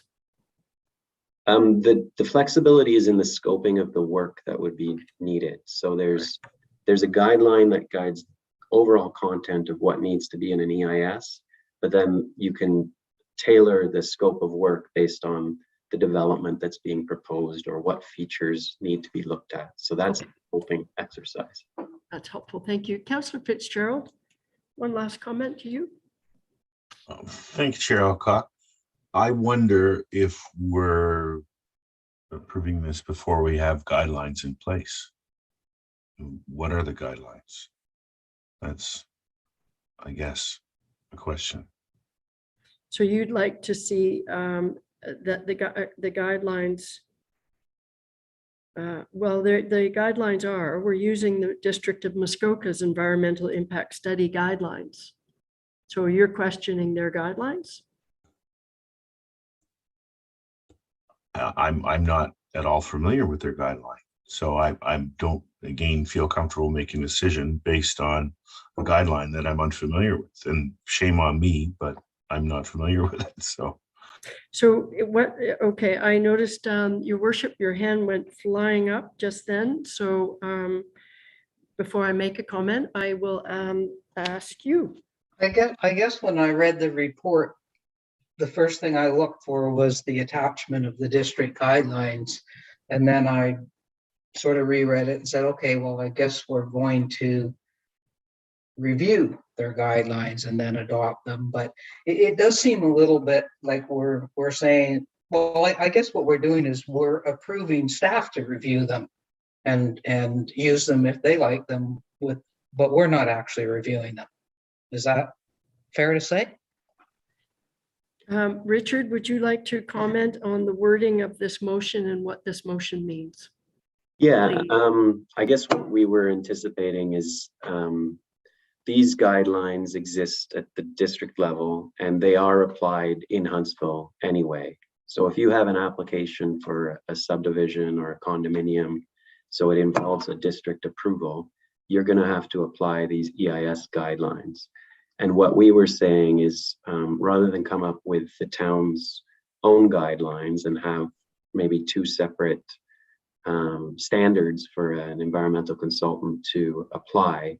We would address our difficulties that we're experiencing on all applications by adopting the guidelines that exist for those district applications. So what I do understand, however, the apprehension, I do have a copy of the guidelines, and we can come back with a report that has those attached and maybe suggest those minor tweaks that might be necessary to address the town policies, if any are even needed. But we can do that if that would make committee more comfortable. Councillor Fitzgerald? Thanks, Chair Alcock. Yeah, I just sometimes feel that the district, a lot of not all of their things apply to each municipality or township. So I'd be more comfortable having a review and then making a decision rather than making a decision based on very little information. And I owe that to my constituents, I think. So basically you're saying that you'd like to, it is recommended that the District of Muskoka's environmental impact study guidelines be reviewed and then considered for adoption and to come back to us, or how would you like to do this? That would be great. You know, Okay. I think we all take our job very seriously on this committee, and to make a decision based on something I haven't seen seems Is not right. It's not appropriate. So you're proposing an amendment, and your worship, you've got your hand up, sorry. I'm sorry, Madam Chair. I just wanted to say it's part of the resolution said review and adapt it to meet our needs. And I just think we should see what those adaptations are before we, rubber stamp them. Believe me, I don't want to read any more guidelines or anything, but I do get what Councillor Fitzgerald's saying, is that maybe we should at least have a look. So really, we're only adding a section to this. We're saying be reviewed and adapted as necessary for adoption and implement. So it's the removing the for adoption and implementation. It's and adapted as necessary and considered and bring it back. I don't know if Julie, if you're capturing this, but it looks like we have two people that. I think it's not, I don't think you're postponing. You're asking Richard, as he's suggesting, to review the district's guidelines and consider them in the Huntsville context, and then bring it back to committee so that we have more understanding about what that outcome is. Right? Is that kind of getting it, Councillor Fitzgerald?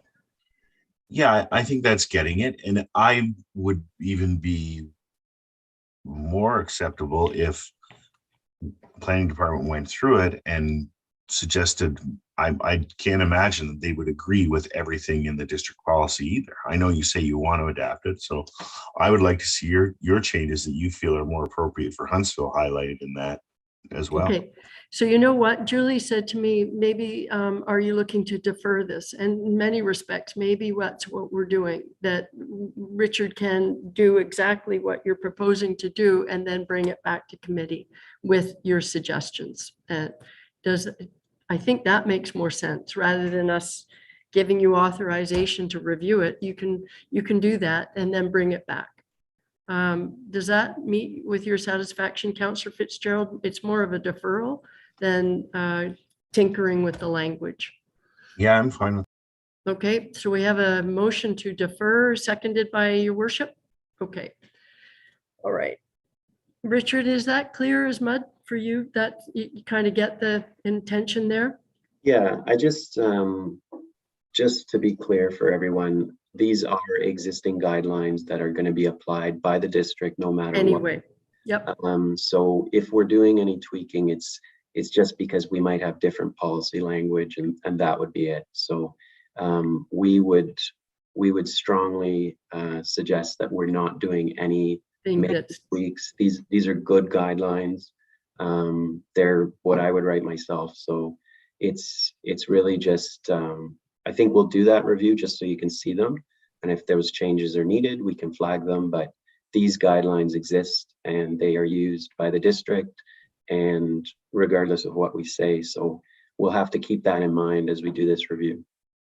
And very much appreciated, and also appreciated that you were trying to bring some consistency in the process. And so also that you or other planners in the town, when they sit down and start talking about environmental policy, that it's consistent with the district and it's up front. And so I totally appreciate that. It might have, and I'm sure when you come back and with illustrations as to how that works, then that will be more comforting to the committee. Okay. All right. So Julie, do you have a motion that I can? Okay.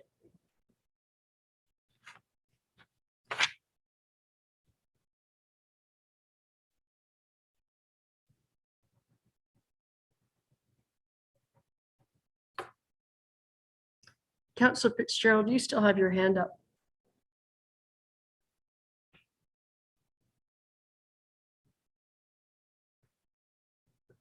Not anymore. Okay.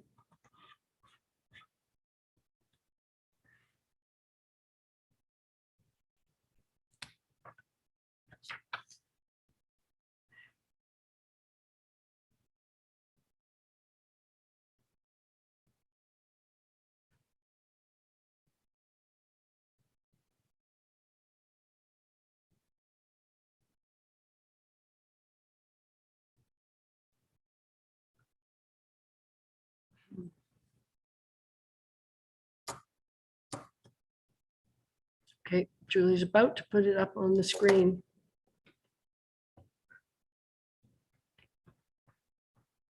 Okay, I have a motion moved by Councillor Fitzgerald, seconded by Mayor Terziano. It is recommended that the matter of the District of Muskoka's environmental impacts studies guidelines be postponed for further review. Okay, questions or comments? All those in favor? And that carries. Okay. Thank you, everybody, for that.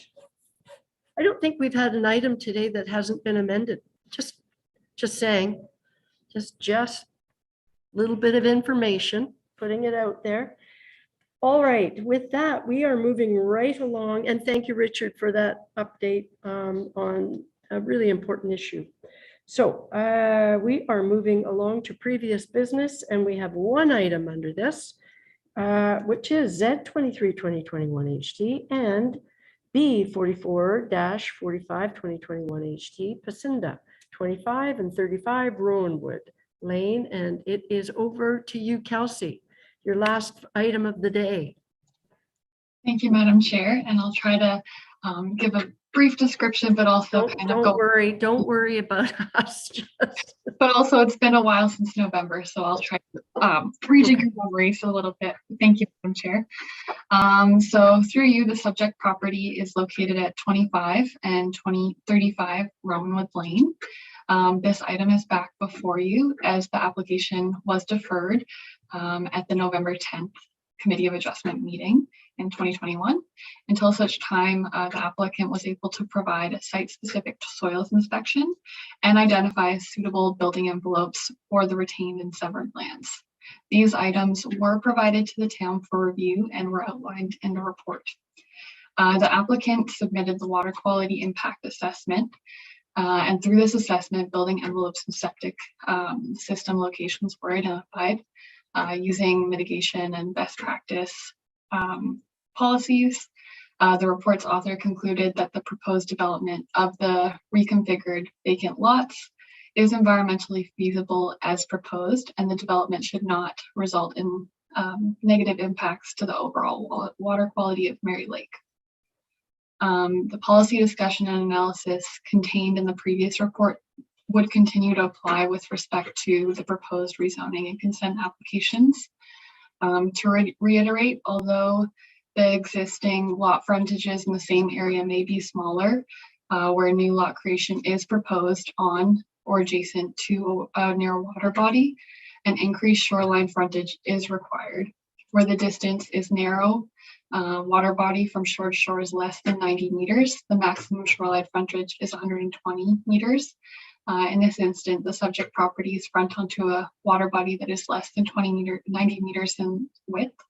As a result, the proposed frontages of 90 and 94 respectively are significantly lacking and do not meet the official plan requirements.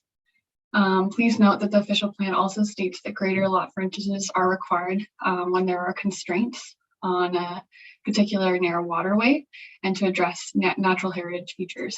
In this case, the proposal is providing less lot frontage than required when natural constraints on the waterfront are significant and are more appropriately conducive to larger lot frontages. As previously noted, staff remain of the opinion that the proposal does not meet the development criteria contained in the official plan, and further, the proposal does not meet the intent of the policies which have been implemented to address the perception of increased density and less recreational space for boating and swimming. When the existing lots were created in 2016, the zoning established restricted all site alterations within the conservation zone and limited and identified one location for a boathouse on the southerly lot where creek meets lake, and only permitted site alteration on the northerly lot within the SR3 zone frontage portion. With the proposed lot configuration, 2 boathouses and additional site alterations within the marshland would be permitted, as the proposed zoning does not address any changes within the conservation area, which conflicts with the EIS recommendations.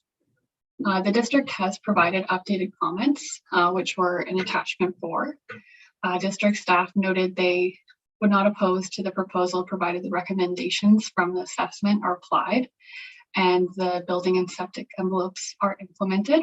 However, they note the Muskoka official plan does not include narrow water body policies, but it does state that consideration of natural heritage features and areas, aesthetics, and navigation are factors that must be considered through municipal plans.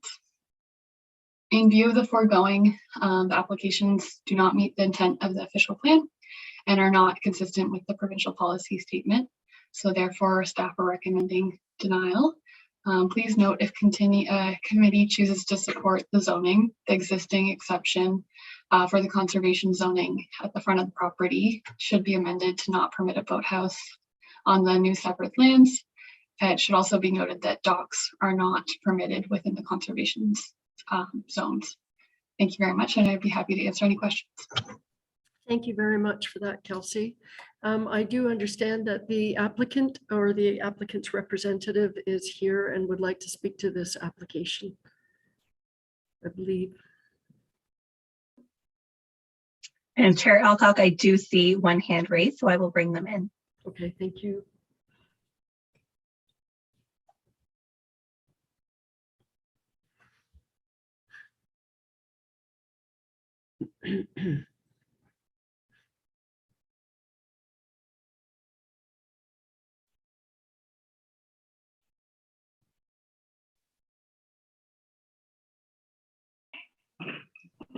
Okay. Yep. Good afternoon again. I see I got a promotion this afternoon. They promoted me to a panelist. Did they?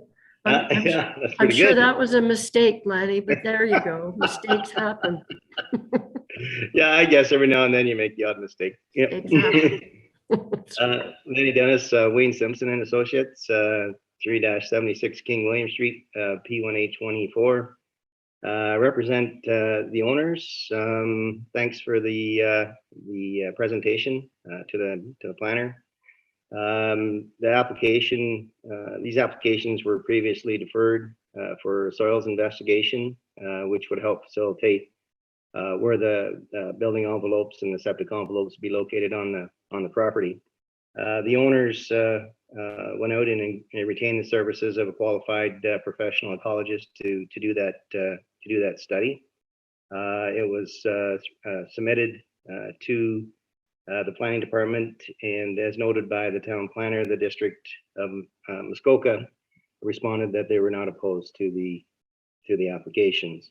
There was a sketch plan, if you will, that was included in the planning report that identified where the septic locations were located, as well as the building envelopes. So just to reiterate, the septic and building envelopes are well outside the minimum 30-meter setback and outside all the limits of the conservation zone. Just to give you an idea, approximate locations, the septic envelopes range somewhere around 150 to 180 meters from the shoreline of the water. So they're at the back, near the back of the lots.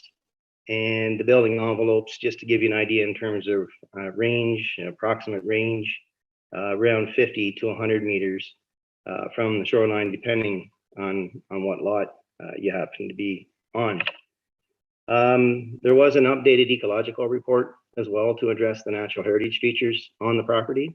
So that has been submitted to the town, and if this was to move forward, that those recommendations can be implemented through site plan approval. The study and recommendations that were completed provide a good long-term assurance for the water quality of the lake, and certainly much better than almost all properties, if you will, on Mary Lake would be subjected to. In looking at the report, there was a note with respect to prohibiting boathouses on the property. We're certainly amenable to that, and think, in fact, I suggested that at the previous meeting. With respect to the comments also in the report pertaining to visual impact and privacy, I thought that I had sort of qualified or addressed those previously, but just to reiterate, the lands are extremely well vegetated, certainly as opposed to the opposite shore where there's open fields down to the shoreline. The ecological report recommended a parallel dock that would be on piles or floating to help assist and address the navigation of the creek, and certainly the size. I would suggest probably about 300 square feet. That reflects docks on the opposite shore, and I think would certainly avoid any party docks, if you will. The maximum projection in the town's official plan is 20 feet. So those docks would be parallel and really hug tightly in towards the shoreline.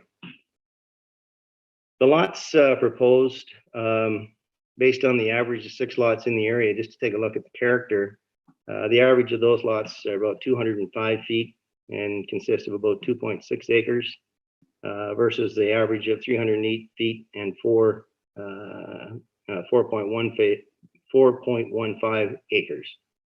And the newly severed lot is 290 feet of frontage and 3.9 acres. There's only a narrow pathway that can be provided to the shoreline. I think in the C zone presently, it restricts this narrow pathway to 1.5 meters in width. And just going back to sort of the navigation component of it, the bridge on Roanwood over the creek is extremely low, and I would suggest that it severely restricts any motorboat traffic from cruising up and down Mud Creek. So therefore, helping assist with any sort of navigation issues or problems on that stream.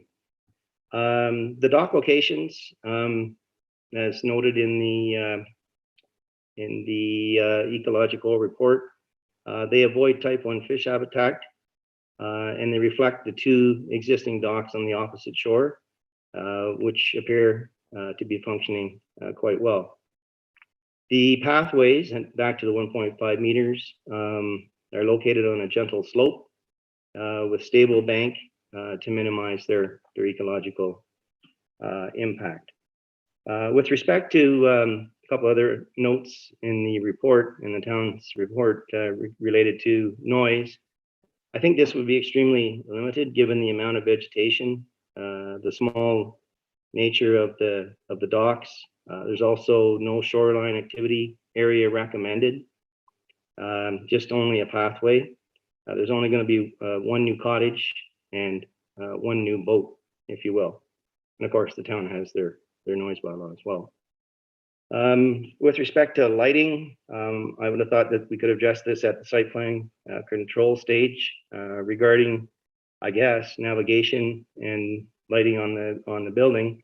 All have to be, are subject to the town's policy in terms of dark sky friendly in accordance with the town's policy. So that's sort of it in a nutshell. Respectfully request committee recommend approval of the zoning bylaw and the severances. Thanks. Okay, thank you for that. I am going to read the motion that we have before us today, and it has been moved by Councillor Stone, seconded by Mayor Terziano. It is recommended that Planning Committee deny zoning bylaw amendment Z23 2021 HT, the purpose and effect of which is to amend the existing shoreline residential 3 zone for the subject lands to a shoreline residential 3 zone with exception, and a shoreline residential 3 zone with exception. Oh, I should have been reading that. SR3 to permit a proposed lot addition and new lot creation. So are there any questions from committee with respect to this? Yes, Councillor Stone. Thank you. Kelsey, can you remind us what the Lake Association said about this? Thank you for the question, Mr. And through you, Madam Chair. The Lake Association was not supportive of the application due to the vulnerability of the lake and the blue-green algae bloom and creating more development was their general comments about the proposal. Okay. Thank you. Councillor Fitzgerald. Thank you, Chair Alcock. I know that I was in favor of this when we looked at it the first time, and I think we required some more information. And I think it was building envelopes and septic. So I don't know if Mary Lake Association was made privy of this particular information when it was coming back to us. But from my point of view, we have septics which are 150 meters further back from the lake than they could have been previously, and very limited docks in very limited building footprints, and the ability to remove the potential for a boathouse. So for me, this is a win, and I don't know why the Mary Lake Association wouldn't support it, but I was supporting it before, and this this information that's being provided just confirms that for me. So I would probably propose an amendment to approve. Are there any other, Your Worship? Yeah, thanks, Madam Chair.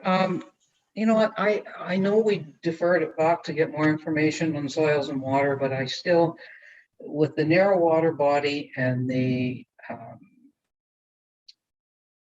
which we lose my train of thought, it is late, with the narrow water bodies and the water quality in that area. And even the consideration that we started out with more docks and boathouses and stuff.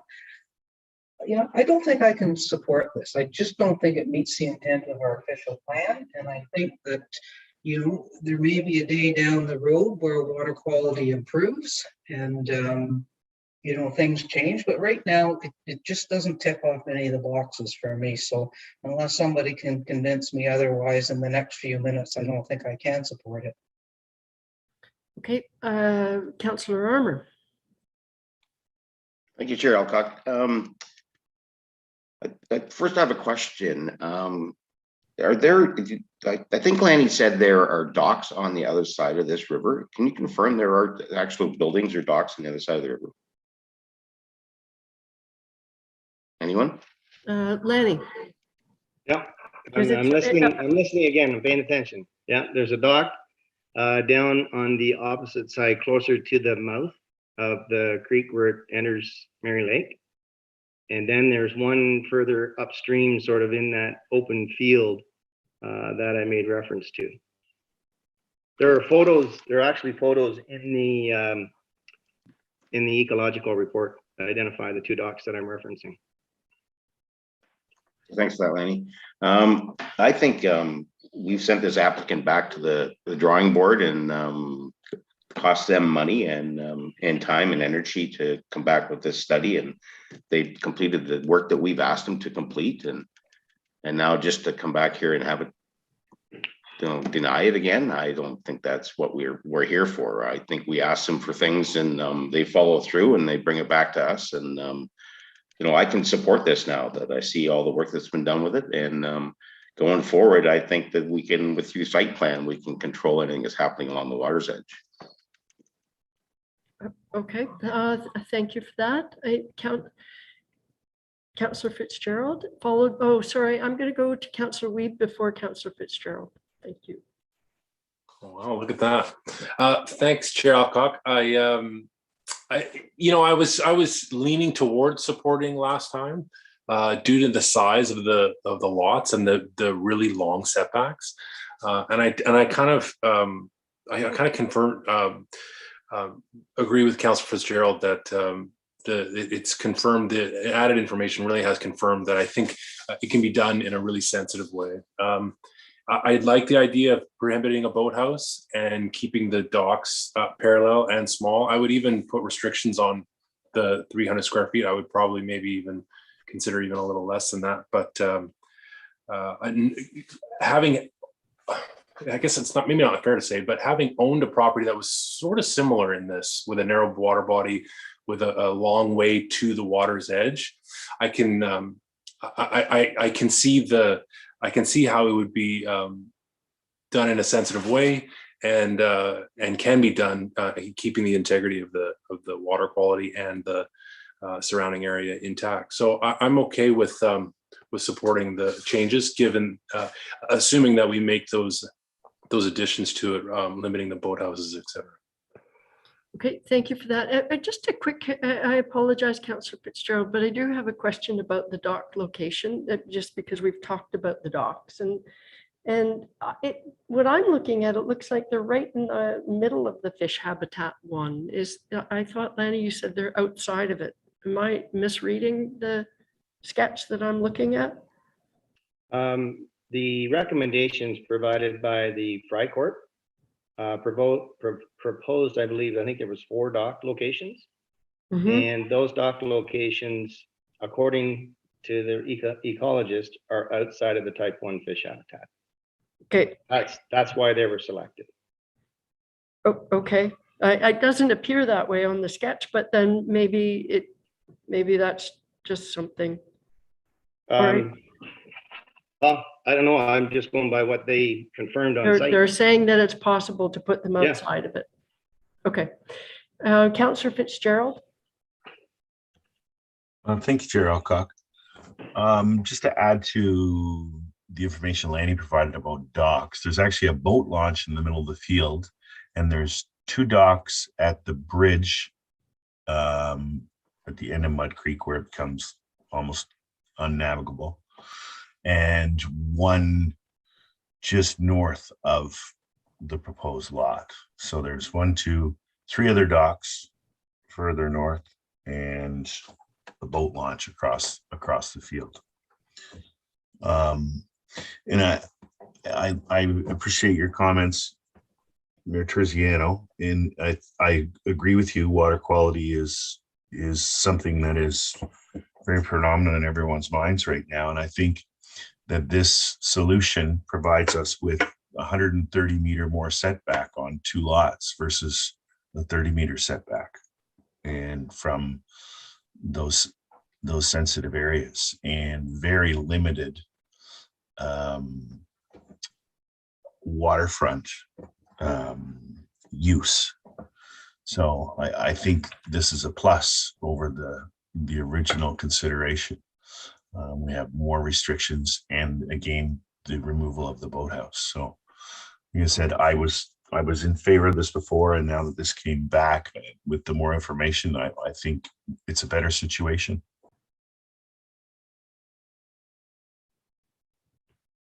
Okay, I was looking at the maps. Thank you for that, Councillor Fitzgerald. Your worship, Kelsey's got her hand up, so I'm going to ask Kelsey if you'd like, are you wanting to respond to a couple of things?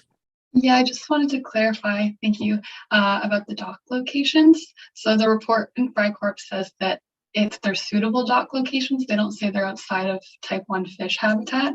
Right. Docks are permitted in type 1 fish habitat, but they just said suitable dock locations. Okay, thank you for that. I appreciate that very much. Okay, Your worship.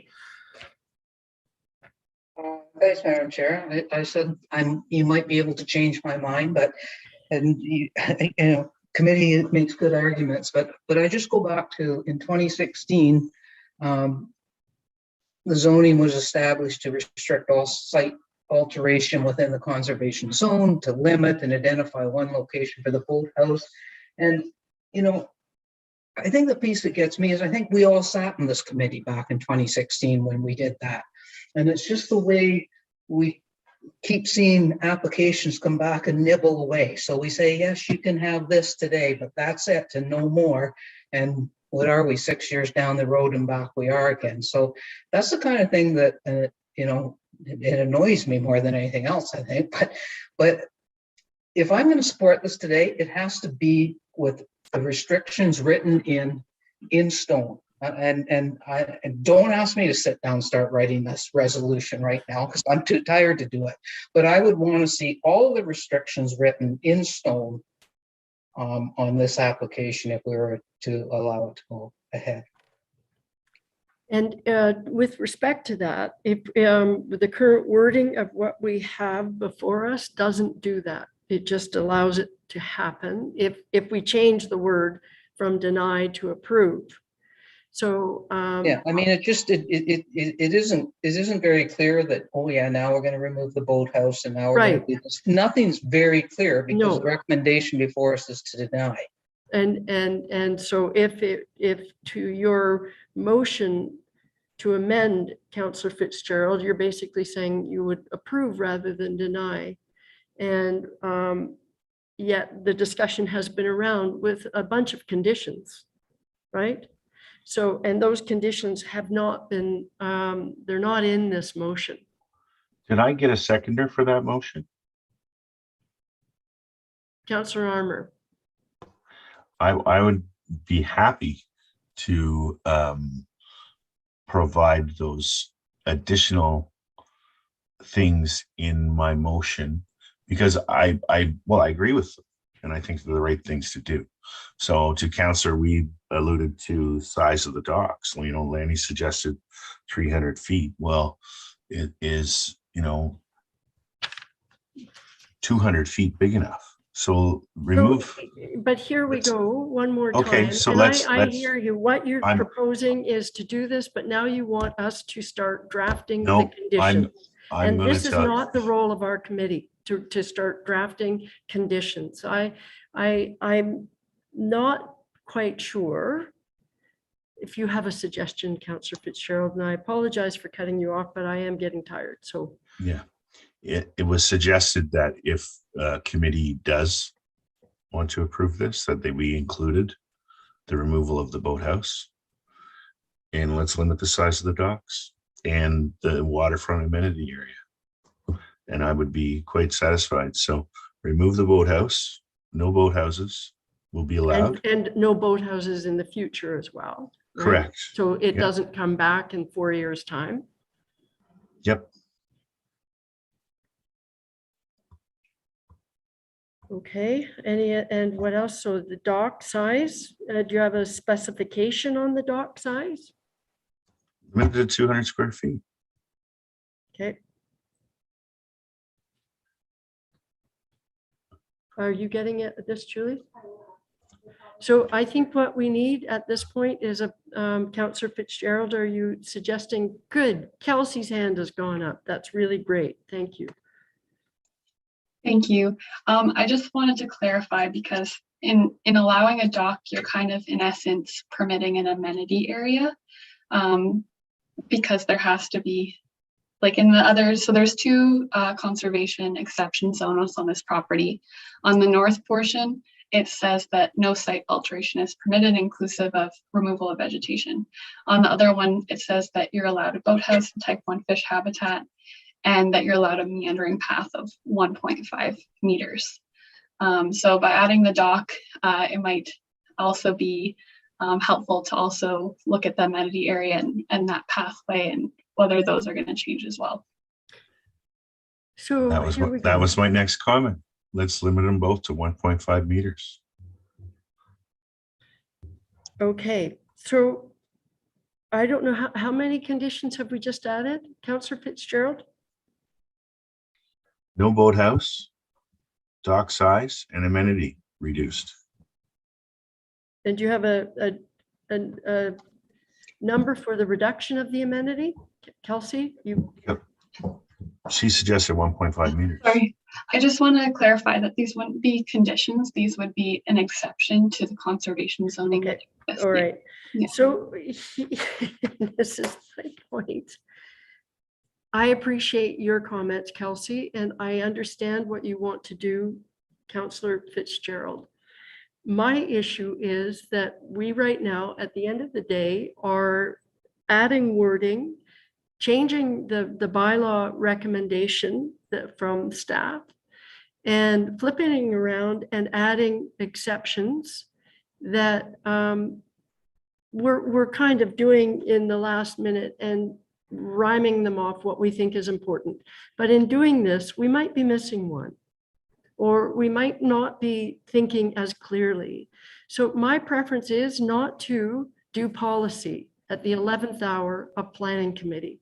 That really, I feel like had we thought that this might happen, it might be good to do some of this preparation work beforehand so that we're not in committee doing this. So that's just a word of advice. And I am at a loss because frankly, I'm not comfortable doing this way. I just don't think this is the best way to be going about planning policy. It might be the right proposal, Councillor Fitzgerald, but we're adding a lot to it. It's not as easy as just changing from deny to approve. There's a whole lot more that goes into it. So I'm looking for advice to our director who has her hand up, and I'm really hoping that she's going to make me a happier person. Sorry. That's a tall order for today, I think. I think that what we could suggest as staff is we've heard all of the things that committee has noted is important if they were willing to approve it. If committee wanted to just defer the application and direct us to come back with amendments as noted during the meeting, something pretty general, we can review all of the existing provisions, what's permitted, what isn't permitted, and then come back with suggested revisions. Not that we would be recommending approval of them still, because we would still be recommending denial. However, we could bring you wording that could hopefully address all of the issues that have been raised so that you would be satisfied if you were choosing to approve the application. We could speak to amenity area with access to the shoreline, making sure the conservation zone only permitted a smaller size of dock as compared to anything else. All of the things that have been raised, if committee would be amenable to that. Okay, I hear that. And Councillor Stone, you've had your hand up. So I was just going to say before the director spoke that the only way I'd go along with this, if we just say no shoreline, no changes to the shoreline and leave it at that. But if we want to defer it and have it come back with different exceptions, then I can go along with deferral or no shoreline alteration whatsoever. okay, so Councillor Fitzgerald. Thank you, Chair Alcock. I guess my question would be currently, if we were approving this, what would they be allowed for amenity area and docks? Kelsey? I don't know who can answer that, but somebody. Yeah, so maybe it's helpful if I pull up something so we can see visually what's there already. Is that okay? Mm-hmm. Okay. I'll just share my screen.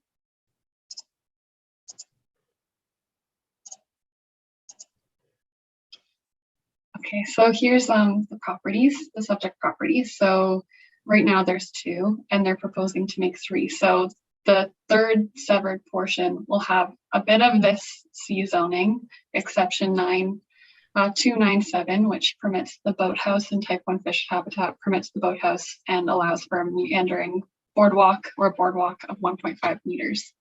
This exception here, 2.97, allows for no site alteration, including any removal of vegetation. So if it was to be approved, with no changes to the conservation zone, it would be mostly this one, but it'd be a sum of this one. So if it was just as is, then a boathouse would be permitted, etc. And so I guess that's what we're trying to determine what that change would be if there was different exception. May I follow up on that, Chair Alcock? Sorry? May I follow up with that? Yes, absolutely. So that would be a boathouse is 15 meters, correct? Allowable? It's allowed, it's allowed to be 15 meters on a regular water body, but then it's closer to a narrow water body. So I can't think of it directly, but it's only allowed to be 10 meters in width is the maximum width for it.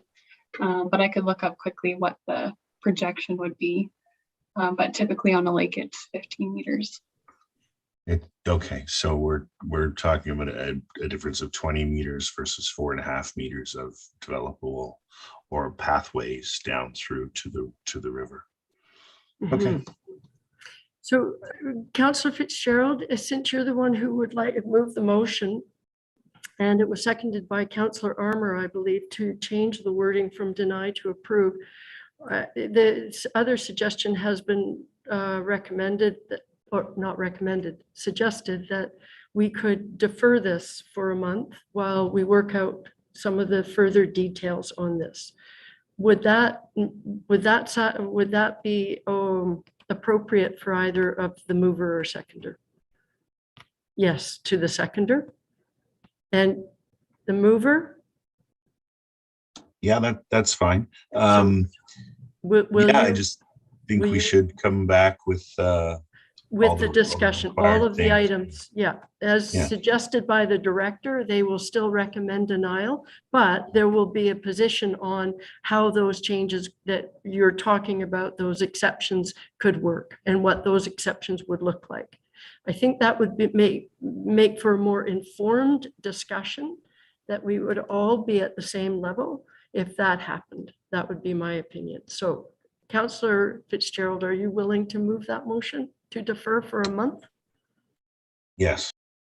Thank you. And Councillor Armour, are you willing to second?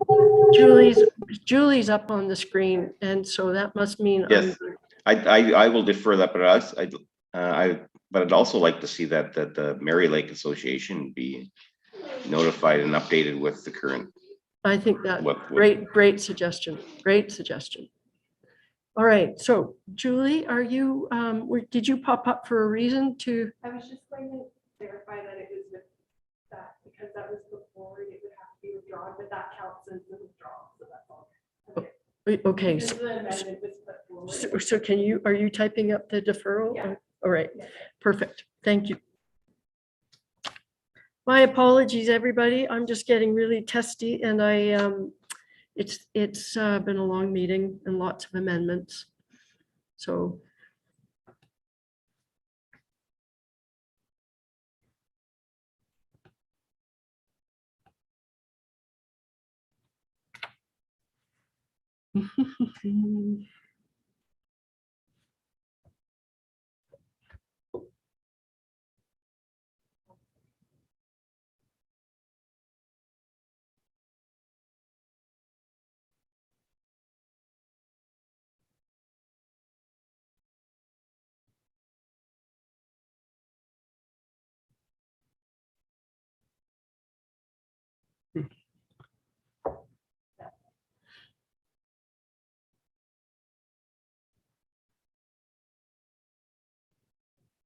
okay, Julie has something. Great. Okay, I have a motion moved by Councillor Fitzgerald, seconded by Councillor Armour. It is recommended that the matter of application amendment Z23-2021 HC be postponed until staff are able to draft amendment wording and the Mary Lake Association has been consulted.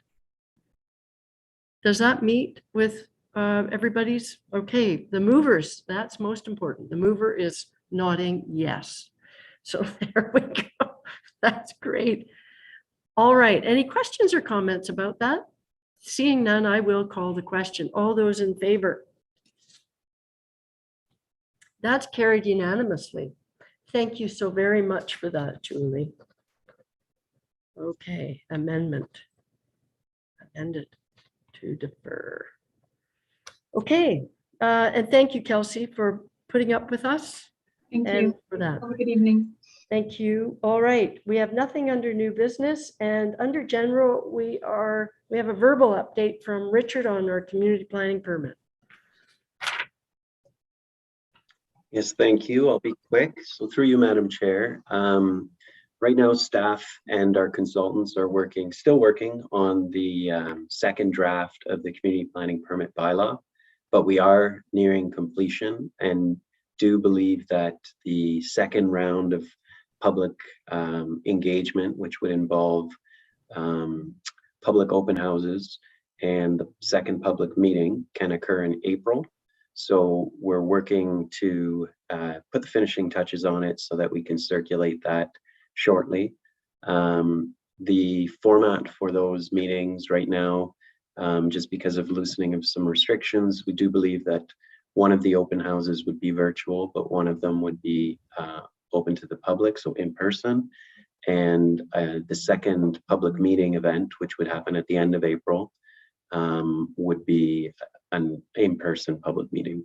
So that's where we're at right now, and we're working away on finalizing that draft bylaw. And if everything's satisfactory, then we can go ahead with those next steps.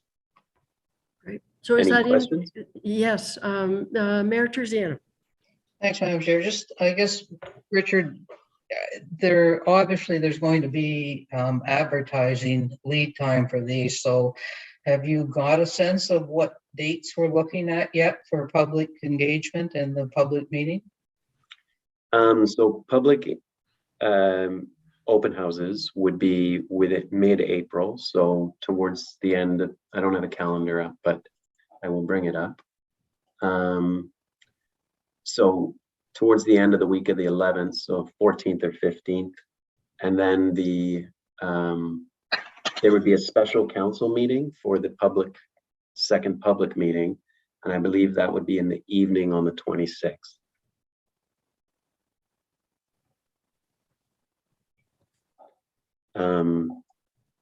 Do I have that right, Director Maxwell? Yes, she's nodding. So yes, that's what the plan is now, Mayor Terziano.